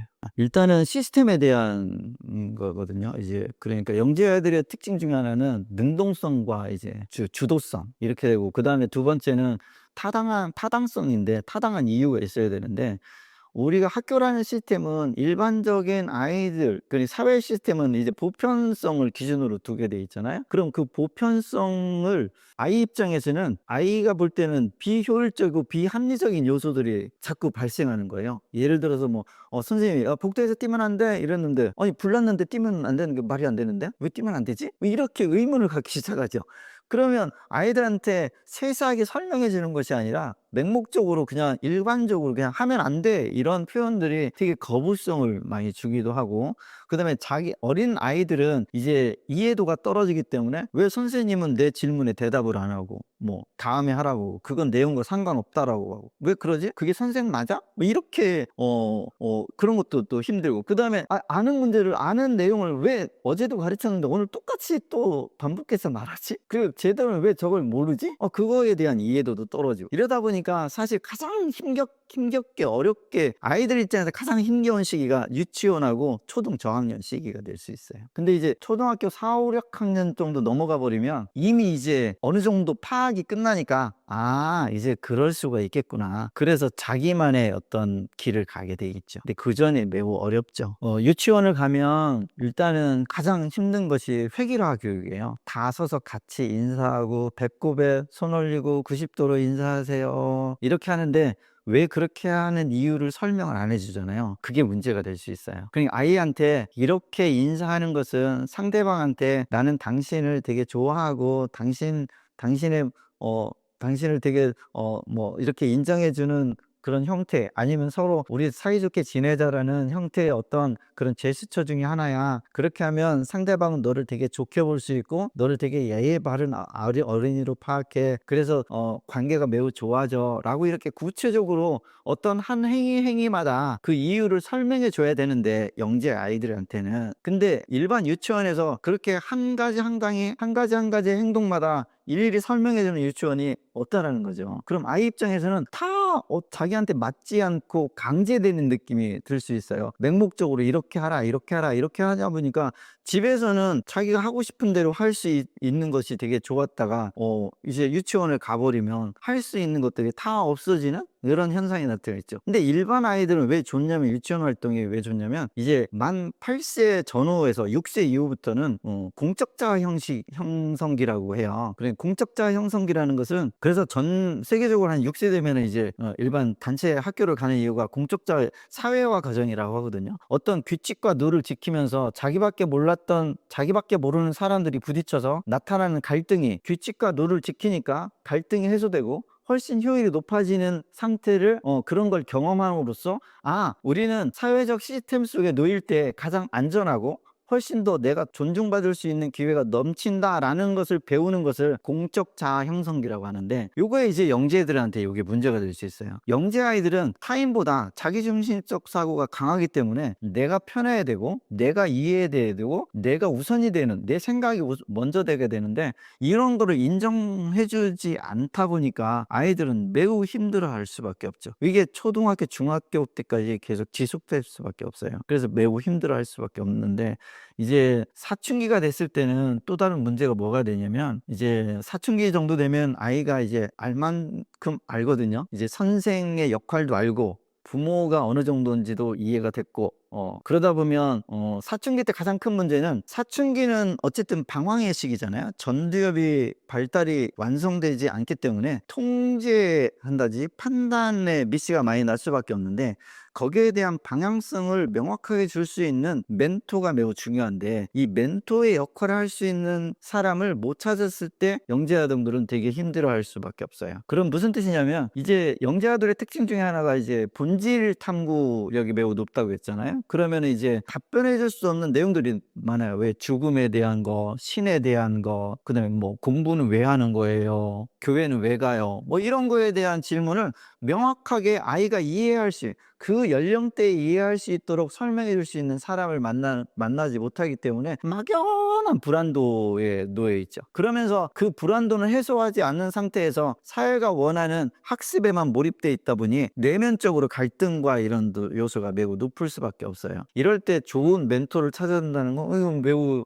영재아이들을 되게 안정화시킬 수가 있죠. 두 번째로 이렇게 불안도가 높을 때 그나마 이 시기를 슬기롭게 이렇게 지날 수 있는 좋은 방법 중에 하나는 목표를 설정하는 거거든요. 그래서 이제 아이들이 이제 사춘기 때는 목표 설정이 매우 중요한 것 중에 하나예요. 그래서 자기만의 목표를 이렇게 정한다라는 것은 이렇게 시선을 외부로 넓게 확장하는 것이 아니라 앞으로 곧바로 갈 수 있기 때문에 흔들림이 좀 적게 만들 수 있죠. 그래서 그 목표 설정하는 것을 해리포터 완독하기 뭐 이런 것도 괜찮고, 뭐 특별히 우리가 학습적 목표라기보다는 어떤 자기가 프로젝트 형태의 목표를 세워놓고 전국 100대 산 등반하기 이런 건 좀 어렵겠지만 뭐 자전거 타고 뭐 1시간 가보기 뭐 이런 것들을 계속 목표를 하나에 초점화시키는 거죠. 이렇게 하나에 몰입화시키면은 그런 것들이 약간 통제되면서 자신만의 어떤 그 길을 가는데 매우 도움이 될 수가 있겠죠.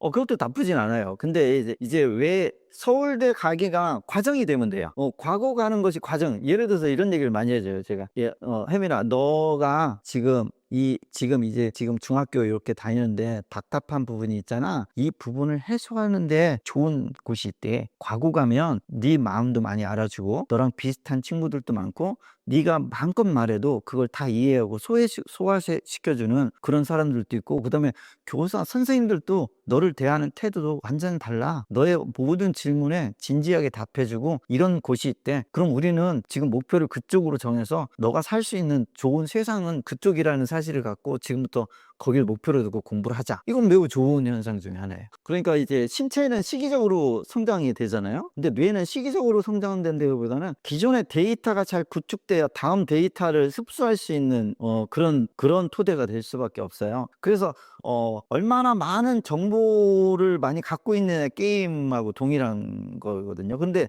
정보를 갖고 있느냐 게임에서 멈추는 게 아니라 그 정보를 어떻게 또 서로 결합하느냐 게임이에요. 이게 이제 영재아이들의 특징 중에 하나예요. 많은 정보는 받아들일 수가 있어요. 자폐 같은 경우는 정보는 엄청 많지만 서로 관계를 연결 짓지 못하기 때문에 자폐성으로 떨어지는 거거든요. 모든 걸 알아도. 그래서 어떤 연결이냐, 연결의 과정인데 이게 연결이 많이 되면 될수록 이제 확장성은 매우 많이 늘어날 수밖에 없죠. 그래서 뭐 시간만 지나면 되는 것이 아니라 얼만큼 내면에서 어떤 연결을 만들어내느냐, 요게 이제 엄청나게 머리를 좋게 만들 수가 있어요. 그래서 지금 성인 중에서도 보통 만 24세 정도 되면 뇌발달 시기는 거의 서서히 이제 멈춘다고 볼 수가 있는데, 신경 가속성의 원리에 따져보면 24세 이후에도 새로운 것을 자꾸 배우게 되면 뇌는 계속 향상된다고 논문적으로 보고가 되고 있기 때문에 생을 마칠 때까지 끊임없이 뭔가를 배우는 행위를 지속한다?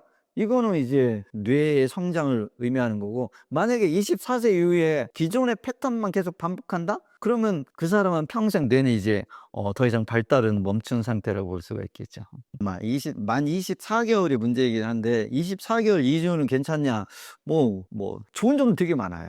미디어가 그렇게 나쁘진 않거든요. 그리고 요즘은 미디어를 통해서 학습도 되게 많이 하기 때문에 괜찮은데, 만 24개월 이전에는 문제는 될 수밖에 없어요. 그러니까 뇌가 24개월 이전에는 전체적 오감적 발달이 매우 중요한 시기예요. 그래서 부모들이 자꾸 만져주고 이렇게 촉감적 발달도 시키고 시각적, 청각적, 오감의 발달이 중요한데, 이게 시청각을 하게 되면 다른 감각기들은 멈추고 시각 감각기관만 발달하게 돼 있는데, 이 사실 우리는 시각적 발달이 다른 감각기관에 비해서 40%로 넓게 우리는 수용되게 있거든요. 그러니까 다른 감각기관에 비해서 되게 많은 부위를 차지하게 돼 있어요. 40% 정도 시각을 통해서 우리는 감각을 들어오게 됐는데, 요게 이제 24개월 전에 불균형 발달이 될 수밖에 없죠. 시각적으로만 감각이 체득되고 다른 감각적에는 아주 발달이 지연시키는, 그래서 매우 안 좋은 현상이 만 24개월 이전으로 보시면 되고, 그 이유는 사실은 뭐 한 50분 정도 요 정도의 어떤 시간만 정해 놓고 쉬었다가 보고 쉬었다가 본다면, 그리고 또 내용 자체가 이제 학습적이고 자극적이지 않고 뭐 막 폭력적이지 않고 매우 아이들한테 좋은 현상이 있죠. 요즘 아이들 보면 한글 천지개벽을 통해서 한글 습득하고, 뭐 수 프로그램을 위해서 수학을 숫자를 습득하고, 뭐 다 미디어를 통해서 학습하는 게 오히려 영재 아이들은 더 되게 빨리 습득을 해요. 그다음에 영어 같은 경우도 유튜브를 통해서 영어를 습득하고 있고 이러는데, 지금 뭐 팝콘 브레인 현상이니 이런 것들은 만 24개월 이전에 빠른 자극적인 것에 노출되는 것이 위험하다는 거죠.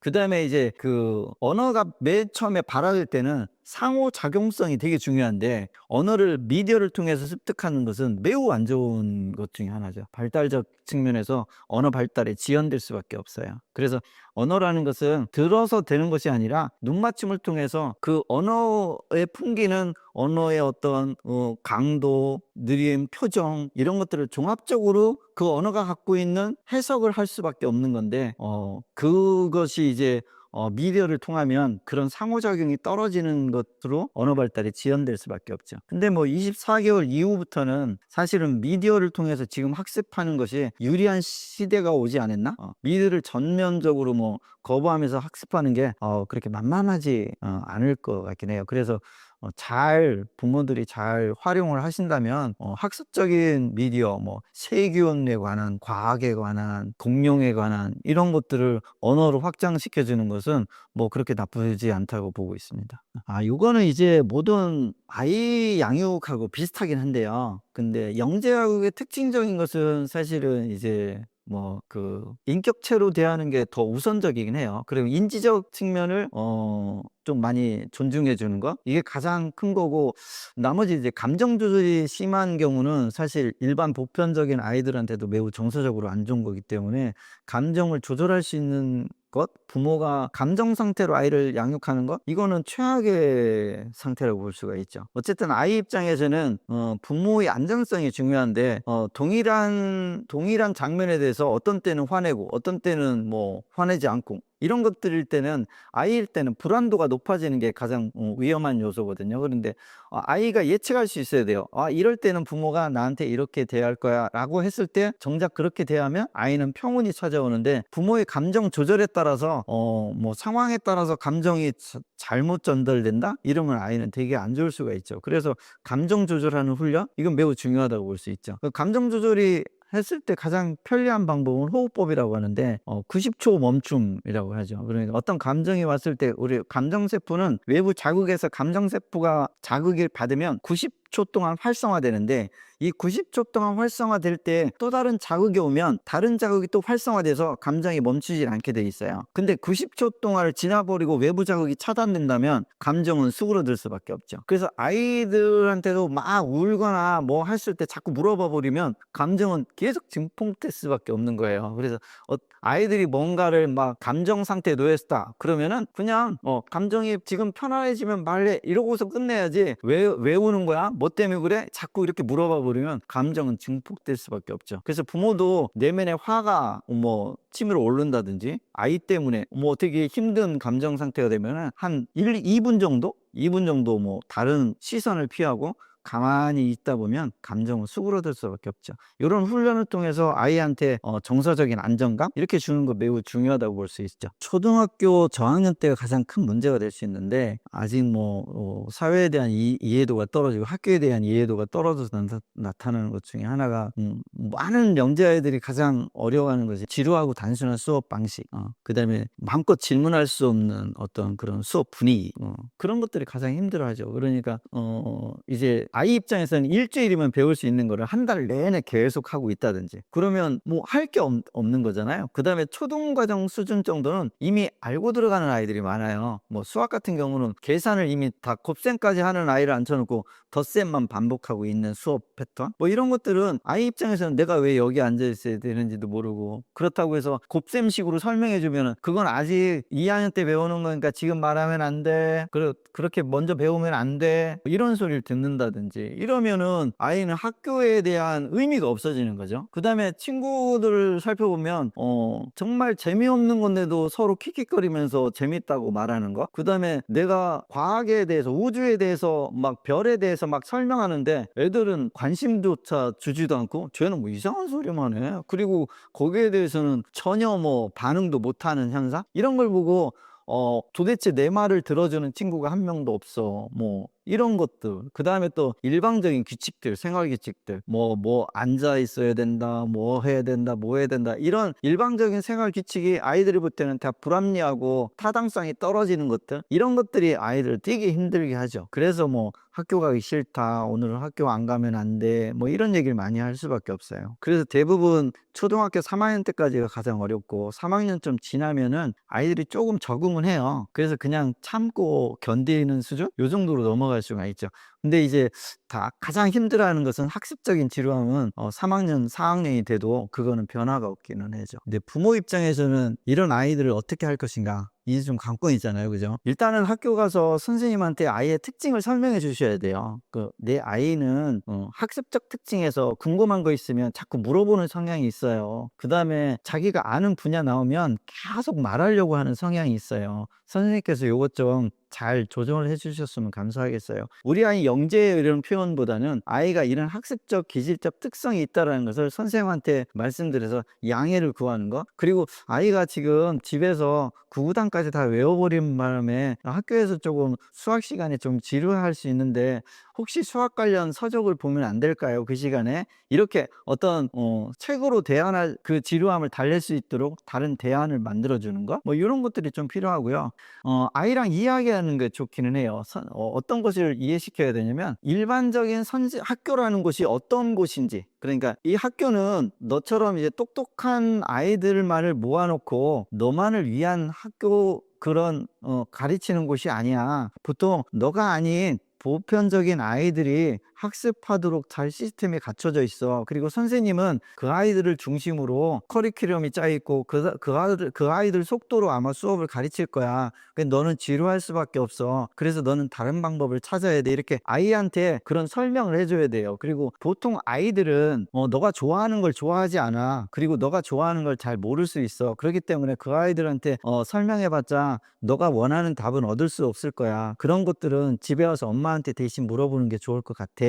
아이한테 그 환경이나 그 역할이나 시스템에 대해서 자세히 설명해 주는 거, 이게 아이들한테 매우 학교를 이해하고 그 다음에 버틸 수 있는 것을 만들어 주는 것이 되게 좋죠. 그 다음에 이제 마지막으로 이제 아이들이 학교에 대해서 어떤 것을 해야 되냐면, 사실 영재들의 특징 중에 하나가 자기의 원리나 자기의 논리성을 확충하기 위해서 가장 많이 하는 것이 관찰이에요. 그럼 영재 아이들이 이 사회에 좋은 아이로 성장해서 좋은 사람의 역할을 해서 이 사회를 변화시키고 좀 더 사회를 발전시킬 수 있는 역할을 하려면 관찰이라는 것이 필요해요. 그래서 내 또래 아이들은 무엇을 좋아하고 어떤 데에 관심이 있고 이런 것들을 관찰하기 위해 가는 곳이라고 인지시켜 주는 게 좋아요. 그래서 학교에서는 너 같지 않은 일반 아이들은 어떤 형태로 생활을 하는지, 그리고 그 아이들한테 어떤 거를 부여해주면 더 좋은 생활의 환경이 변화되는지, 이런 것을 연구하기 위한 관찰의 대상이라고 생각해야 돼. 그래서 그 아이들은 왜 저렇게 생각하고 저런 불편함은 나는 이런 생각으로 고쳐줬으면 좋겠다라고 하는 것들은 집에 와서 관찰한 걸 엄마한테 얘기해줘. 그러면 아이는 학교 가서 관찰하는 어떤 목적이 생기기 때문에 단순히 지루함으로만 이렇게 이야기하지 않을 수가 있겠죠. 영재아동의 조기 입학은 사실은 조기 입학해서 그 이후에 커리큘럼만 잘 돼 있다면 조기 입학은 매우 좋은 거라고 생각을 해요. 근데 우리나라는 일단 월반이 없잖아요. 그 다음에 인지적으로 학년을 뛰어넘어서 학습을 운영해 주지는 않고는 있어요. 그래서 실상은 조기 입학에서 얻을 수 있는 것은 한 3학년까지의 어떤 인지적인 혜택, 뭐 이런 거는 있을 수 있겠죠. 그 다음에 이제 보통 일반 아이들도 10살이 되면은 이제 인지적 1년 차이가 없어져요. 그만큼 학년이 올라갈수록 우리는 인지적 차이는 없게 되는데, 그러면 영재 아이들은 인지적 차이 때문에 먼저 조기 입학을 할 수밖에 없잖아요. 그럼 만 6세인데 한 8세 정도의 인지 수준이 있으면 6세 때 8세 아이들이랑 수업을 하면 어느 정도 균형이 맞는 것처럼 보여지기 때문에, 근데 한 3학년 정도 되면 아이는 이미 5학년, 6학년 인지 형태를 그대로 넘어가 버리고 있죠. 그러면 끝없이 그 인지적 형태는 좁혀질 수가 없다. 결국은 학교를 통해서 인지적 형태를 좁힐 수 있는 건 과고나 외고나 뭐 아니 특목고나 아니면 영재고, 그때 가서야 인지적 특성이 좁혀지지, 그 이전까지는 인지적 차이를 통해서 내가 아이가 인지적 차이를 극복하기 위해서 조기 입학한다? 그거는 저는 이제 별로 큰 도움이 된다고 생각하진 않아요.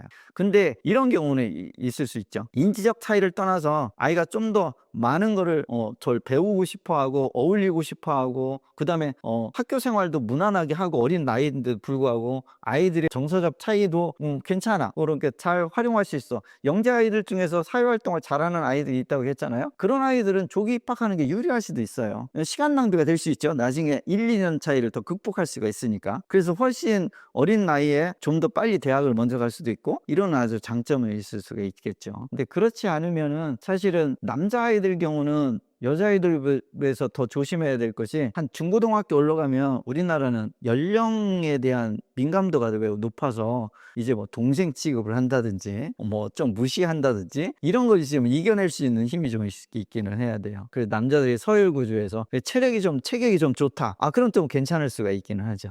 그렇다고 한데 문제점이 있는 아이들은 조기 입학을 하든 안 하든 그냥 문제점으로 갖고 있을 수밖에 없죠. 왜냐면 시스템 자체가 영재를 위한 시스템이 아니기 때문에 언제나 문제점이 언제 드러나냐의 게임이지, 그냥 문제점은 늘 갖고 있죠.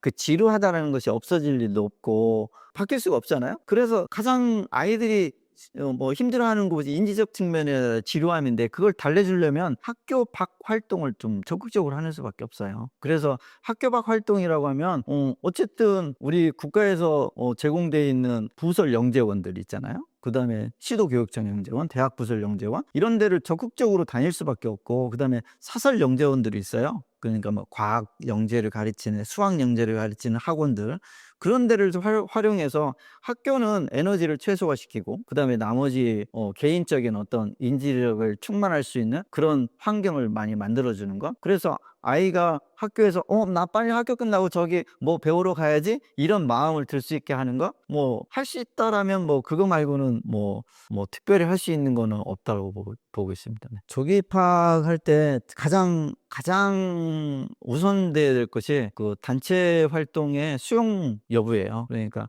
어쨌든 나와 맞지 않는 아이들일지라도 그 속에서 자기가 견뎌낼 수 있고 그걸 수용할 수 있고 뭐 이런 태도를 보이는 아이, 이러면은 이제 조기 입학을 해도 큰 문제점은 없다고 볼 수 있죠. 근데 이제 사회적으로 민감해서 또래와 잘 어울리지도 못하고 돌발적인 행동하고 자기밖에 모르고 막 이런 활동성이 과한 아이들은 오히려 조기 입학을 함으로써 그 문제점이 더 드러나기 때문에 오히려 더 안 좋은 피드백만 계속 받을 수밖에 없죠. 그래서 조기 입학을 하려면 수용성이 좀 있어야 된다. 어떤 규칙에 대한 수용성이 반드시 좀 있고, 그런 아이들은 이제 조기 입학을 해도 뭐 부모들이 생각하는 만큼 얻을 수 있는 걸 얻을 수 있지 않나, 이렇게 생각을 하죠. 조기 입학을 안 한다고 하면 1년을 늦춘 거잖아요. 그만큼 경험 요소가 느니까 그만큼 전두엽의 발달점을 믿는 거죠. 그나마 좀 견딜 수 있는 힘을 조금 더 갖고 간다라는 거. 근데 뭐 어차피 이제 그런 아까 말씀드렸던 것처럼 이제 일반적인 아이들로 만들어 놓은 시스템 속에 내가 들어가야 되는 건데, 이게 조금 고통스러운 거죠. 그래서 지금 일반 학교에서도 영재반이라는 걸 운영하고 있긴 한데, 그건 일주일에 한 번이에요. 토요일이나 뭐 이렇게 별도의 수업 과정을 빼고선 해야 되는데, 나머지 일반 교육 과정은 또 동일하게 다 참여할 수밖에 없으니까 그 지루함은 사라지기는 좀 어렵다고 볼 수는 있죠. 과고나 뭐 영재고처럼 초등학교부터 있으면 그 아이들이 뭐 좋은 세상이 있지 않을까? 뭐 개인적으로는 이렇게 생각하겠죠. 근데 초등학교, 중학교, 유치원은 아예 없다가 고등학교만 딱 있으니까 이제 좀 그게 조금 아이들한테는 조금 힘든 부분이 될 수가 있겠죠. 영재 아이들한테 예체능은 일단 어쨌든 생각을 어느 정도 정리하고 멈출 수 있는 기회 제공도 되고요. 그 다음에 자기의 어떤 감정을 이제 다른 도구를 통해서 표출할 수 있는 아주 좋은 도구 중에 하나죠. 우리가 뭐 미술 같은 경우는 사실은 초등학교 3학년 이후부터는 아이들이 그림을 잘 안 그리게 돼 있어요. 근데 그 이전에는 모든 아이들이 그림을 잘 그릴 있거든요. 그 이유가 뭐냐면 적절한 자기 감정을 언어를 대체할 수 있는 언어를 못 찾았기 때문에 자꾸 그림으로 막 신경질 나면 찍찍찍 긋고 조국면 막 동그라미 치고 이런 현상이 나타나는 거예요. 근데 만약에 이 아이가 초등학교 3학년 되면 엄마 나 신경질 나 해버리면 끝난다라는 사실을 알고 나서 부터는 그림을 안 그리게 돼 있어요. 그러니까 그 이전에 아이들한테 정서라든지 감정을 표현한다든지 이러는 데는 매우 예체능이 되게 좋은 현상 중에 하나가 될 수 있겠죠. 그다음에 예체능을 부모가 아무래도 어리다 보니까 부모의 강제에 의해서 시켜주는 부분이 되게 많아요. 그러니까 맹목적으로 미술학원 가라오고 맹목적으로 피아노 학원 보내고 뭐 바이올린 시키고 아이가 뭐 바이올린은 뭘 알겠어요? 모르는데 시키니까 하는 게 첼로 같은 거 뭐 그걸 악기를 내가 분석한 다음에 배우는 게 아니잖아요. 그냥 맹목적으로 한번 들어보고 그냥 배울 수밖에 없는 아이 입장에서는. 그런데 아이 입장에서 그게 만약에 흥미 요소나 재미 요소나 이거 한번 해보고 싶다라는 욕구 이런 것들이 발생하면 그걸 계속 해주는 게 되게 좋겠죠. 근데 이제 부모의 요구에 의해서 학원비를 1년치 내놨기 때문에 아니면 아는 사람이기 때문에 지인을 통해서 내가 얼마나 저분을 너한테 섭외해서 줬는데 네가 안 할 수 있겠느냐 뭐 이렇게 될 때는 아이한테는 이제 강제적으로 할 수밖에 없는 현상이 나타나죠. 그래서 예체능에서는 가장 중요한 요소가 아이가 흥미를 있어하고 거기에 관심을 있고 그거를 그 한계점을 극복하려는 모습이 보인다? 이거는 뭐 예체능을 계속 지속하는 것을 되게 좋겠죠. 그다음에 그만둬야 될 때는 첫 번째로는 일단은 부정 감정이 들었을 때예요. 근데 부정 감정이 예체능 때문에 들었으면은 무조건 그만둬야 되지만 이런 경우가 되게 많아요. 선생님 때문에 저 선생님이 나한테 뭐라고 해서 나 안 할 거야 뭐 이런 경우가 있어요. 이럴 때는 사실은 예체능을 그만두기보다는 학원을 바꾸는 게 더 유리하겠죠. 그래서 그거는 좀 구분하셔야 돼요. 만약에 환경 때문에 아이들이 싫어한다? 요거는 환경을 개선해 줄 필요가 있는 거고, 만약에 그 자체가 뭐 피아노를 치면 칠수록 자기가 못하는 것만 드러나서 자존감이 떨어진다든지 이러면 아예 안 하는 게 더 낫겠죠. 왜냐면 목적이 정서적으로 좋고 그다음에 뭐 자기의 감정 상태를 잘 표현하기 위한 것이 예체능이지, 예체능을 통해서 뭐 뭔가를 뭐 자기가 드러내고 이런 아이들은 선천적으로 타고나지 않은 아이들 입장에서는 그게 오히려 부담이 될 수 있고 더 거부성이 될 수 있거든요. 이제 그런 측면으로 잘 파악해 보시는 것이 아이들한테 예체능을 계속 해야 되는지 아니면 또 다른 예체능을 한번 던져줘야 될지 이런 걸 판단하시는 게 좋을 것 같습니다. 영재 아이들의 독서의 특징을 보면 일단은 독서를 통해서 뭔가를 습득하려는 욕구가 되게 강해요. 근데 습득하는데 어떻게 습득하냐면 자기가 기존에 알고 있는 개념을 확장하기 위해서 찾는 학습이 되게 많아요. 그래서 내가 이게 좀 이해가 안 되는데 이걸 이해하기 위해서 그래서 많은 영재 아이들이 발췌독을 좀 많이 하고 그다음에 짧은 지식 형태의 잡지 뭐 이런 것들을 되게 좋아하죠. 그래서 우리가 일반적으로 알고 있는 막 다독을 한다든지 막 이런 형태의 독서보다는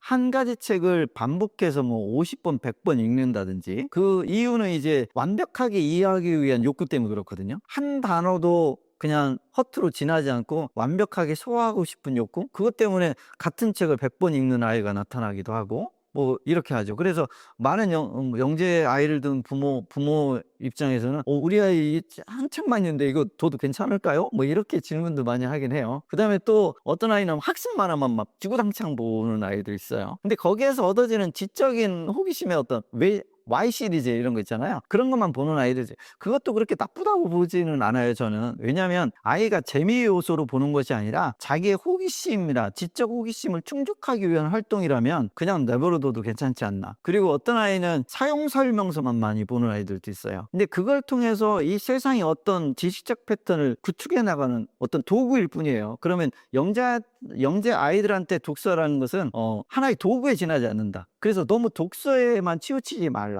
세상을 텍스트화해서 세상에 있는 모든 글들을 읽는다면 그 아이는 이미 독서를 하고 있다, 이렇게 볼 수가 있죠. 그 다음에 언어도 구분하지 말고 만약에 내가 영어책을 보고 있다? 그럼 독서 중이라고 보시는 게 더 좋을 것 같아요. 꼭 한국어로 된 뭐 책을 봐야지만 독서가 아니라 원서를 보는 거 뭐 이런 것도 되게 뭐 아이들한테는 되게 좋은 독서 중에 하나가 될 수 있어요. 영재 아이들 입장에서 그 단순 반복을 좋아하는 아이들은 거의 없거든요. 그럼 그 아이는 이 책이 단순 반복이 아니라는 뜻이에요. 이 책을 통해서 무언가를 생각의 고리가 아직 정리가 안 된 상태라는 거죠. 그러면 생각의 고리가 완벽하게 정리될 때까지 자기는 계속 읽어보는 거죠. 자기가 놓친 부분, 아직 정리 안 된 부분을 계속 머릿속에서는 정리하는 과정이라고 볼 수가 있겠죠. 이제 학습할 때 이제 내가 이게 맞았냐 틀렸냐 이렇게 보는 건데, 영재 아이들은 맞고 틀리는가 보다는 내가 이 문제를 완벽하게 해석하느냐 못하느냐, 이게 더 중요하거든요. 그래서 많은 아이들이 이런 경우가 있어요. 이제 남들이 못 푸는 문제를 풀었느냐 안 풀었느냐 이런 데에 관심이 있지, 100점 맞았느냐 100점 안 맞았느냐 여기에는 별로 관심이 없는 아이들이 있어요. 그러다 보니까 쉬운 문제 틀리고 어려운 문제 다 맞고, 그 부모 입장에서는 야 조금만 신경 썼으면 100점인데 너는 왜 앞에 거는 너무 소홀히 읽고 왜 뒤에 것만 어려운 문제만 골라서 풀어서 이런 거야? 이처럼 영재 아이들은 어떤 거를 맞고 틀리는 개념보다 자기가 궁금해하는 주제를 자기가 탐험해서 그거를 내가 성취한다는 그 기쁨으로 학습하는 것이 되게 목적성이 되게 높죠. 그래서 영재 아이들은 국소적으로 어떤 점수화 시키지 말고 폭넓게 학습을 시키다 보면 자연히 국소적인 것이 해소되는 역할, 그런 형태로 영재애들을 바라보는 게 좋긴 해요. 그게 가장 현상적으로 잘 드러나지 않는 시기가 초등시기고, 중고등학교로 올라갈수록 그런 것들이 점점 없어질 수밖에 없다. 왜냐면 지식 패턴이 넓다 보니까 틀릴래야 틀릴 수가 없는 현상이 나타난다. 그래서 초등학교 때는 너무 학습을 점수화 아니면 맞고 틀리고 형태보다는 어떤 주제를 계속 넓혀가느냐, 계속 깊게 파고들고 있느냐, 이거를 이제 방향을 잡아주는 것이 훨씬 아이들한테 더 좋다라고 생각했습니다. 네, 어쨌든 가장 이제 헷갈리는 부분이 영재와 영재성 있는 ADHD. 자폐인 경우는 그냥 좀 확연히 좀 드러나긴 해요. 물론 영재 아이들도 상호작용이 일어나지 않는 것처럼 보이지만, 자폐가 갖고 있는 특징, 상동등적 행동이라든지 전혀 개연성 없게 떠드는 소리, 이런 것들은 사실 영재 아이들한테는 잘 없긴 하거든요. ADHD성이면서 영재인 아이들은 간혹 많이 나타나긴 해요. 그래서 ADHD와 영재는 구분이 되는데, 영재인데 ADHD인 아이들이 ADHD로만 판별되는 게 그게 좀 억울한 부분이 좀 있죠. 그래서 요 아이들이 좀 안타깝기는 하죠. 근데 영재 아이 중에서 ADHD성 보이는 아이들은 그래도 없다고 보기에는 어려울 정도로 흔하게 나타나는 현상이 있어요. 어쨌든 이제 왜 그러냐면, 이제 아까 설명드렸던 방사형 뇌구조 때문에 나타나는 현상이기도 한데, 이게 뇌에서 갑자기 궁금한 것들이 불현듯 여기저기서 터지는 것이 문제가 될 수 있어요. 이것 조금 하다가 다시 갑자기 뭐가 궁금해서 다른 걸 하게 된다든지. 그 영재애들 공부하는 거 보면 책을 한 개 펴놓다가 다른 책 보다가, 이 책 보다가 저 책 보다가, 분야도 과학 보다가 수학으로 넘어가고 언어로 넘어가고, 어느새 책상에 책들이 한 6, 7권씩 쌓이기도 하고, 이런 현상이 나타나는데, 요게 이제 나중에 좀 커가면서 패턴인지라든지 루틴 만들기, 이렇게 학습적 환경에 대한 어떤 자기 계획, 이런 것들을 잘 정리하면 TD성 영재일지라도 잘 성장할 수 있는데, 사실은 요거를 그냥 무심하게 그냥 저러려니 놔둬버리면 성인이 돼서도 ADHD성이 사라지지 않는 경우는 종종 보기는 해요. 좀 이 부분이 가장 어려운, 저도 임상에서도 가장 판단하기 어려운 부분이긴 한데, 저는 이제 기준점은 어떻게 보냐면, 어쨌든 영재이면서 ADHD가 있으면 사실은 안 좋은 부분은 많기는 해요. 왜냐면 그 과활동성이나 주의력 결핍으로 인해서 자기 잠재력을 제대로 발현 못하는 케이스도 있기 때문에, 그럴 때는 약물 복용이라는 이제 기로에 서게 되는데, 부모 입장에서는 이제 약을 먹여야 될지 말아야 될지, 이제 그게 가장 큰 고민 중에 하나거든요. 저한테도 이제 많이 질문하시는 것이 약을 먹여야 되냐 말아야 되냐 이렇게 하는데, 저는 어쨌든 기준점은 말씀드릴게요.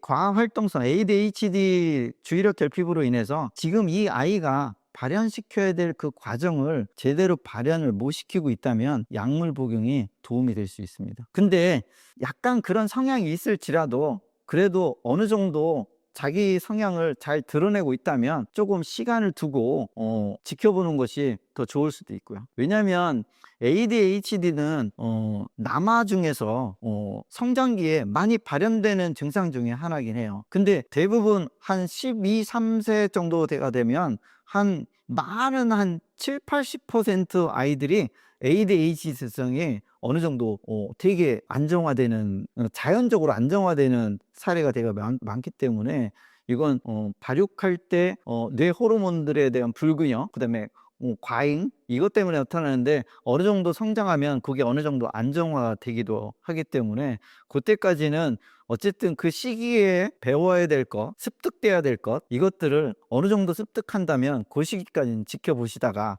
만약에 중학교가 돼서도, 중학생이 됐는데도 불구하고 그런 게 너무 습득이 안 된다 이러면 그때는 약을 드시는 게 훨씬 더 유리하다, 이렇게 보고 있습니다. 제가 드리고 싶은 말씀은 영재 아이들을 일반화된 아이들로 인식하지 말라, 이게 제가 꼭 드리고 싶은 말씀이에요. 그러니까 가장 간단한 예로 정말 그 LG 야구팬 속에 혼자 그 한화 야구팬이 들어있는 상태로 만들지 말라는 뜻이에요. 그래서 그 속에는 들어갈 수 없다. 그래서 다름을 인정해줘라. 영재 아이들은 영재 아이들만의 세상이 있고 그 아이들이 세상을 살아가야 될 길은 따로 있다라고 생각하셔야지, 그 속에서 빛날 거라고 생각하시는 것이 성장기에는 아이를 매우 힘들게 한다. 이게 어찌 보면 되게 안 좋게 들릴 수도 있고 무슨 특별한 아이처럼 보일 수 있겠지만, 그게 아니라 그렇게 생각이 다른, 똑같은 걸 두고도 다른 생각을 하고 태어난 아이이기 때문에 그렇게 봐줘야 된다는 거죠. 예를 들어서 이런 거예요. 너 LG 팬이야? 너는 하나 팬이야? 라고 물어봤을 때 영자아이들은 뭐라고 말하냐면 난 야구가 좋아, 이렇게 말하는 아이들이라는 거죠. 전혀 보는 관점이 다른 거예요. 그리고 본질만 보는 거지 현상에서는 자꾸 멀어지려는 것들이 있는 아이들이기 때문에, 이렇게 본질을 본다라는 것은 근원적으로 이 사회의 좋은 방향으로 바꿀 수 있는 힘을 매우 많이 볼 수 있는 아이라는 거를 꼭 기억해 주시고, 이 아이들이 자꾸 일반화 사회화 시키지 말고 아이들만의 세상을 만들어 주는데 그런 환경을 조성해 주려고 부모께서 노력해 주시는 것, 그래서 비슷한 또래도 만들어 주고 비슷한 또래가 모이는 영재원이나 이런 데도 자꾸 가서 그런 기회를 많이 만들어 주고, 그 다음에 어떤 아이가 흥미있는 분야의 권위자가 있으면 되도록 만나게 해서 아이한테 더 큰 뇌적 자극, 그다음에 인지적 자극, 지적 자극을 줄 수 있는 그런 멘토를 찾아서 자꾸 만들어주는, 이런 노력하는 그런 환경을 만들어주는 부모, 이런 부모가 될 때 영재 아이는 외롭지도 않고 자기가 잠재력을, 정말 특별한 교육을 통해서 자기의 잠재력을 세상에 좋은 결과로 나타낼 수 있는 그런 아이로 자랄 수 있다고 저는 확신하고 있습니다. 네, 오랜 동안 시청해 주셔서 감사합니다.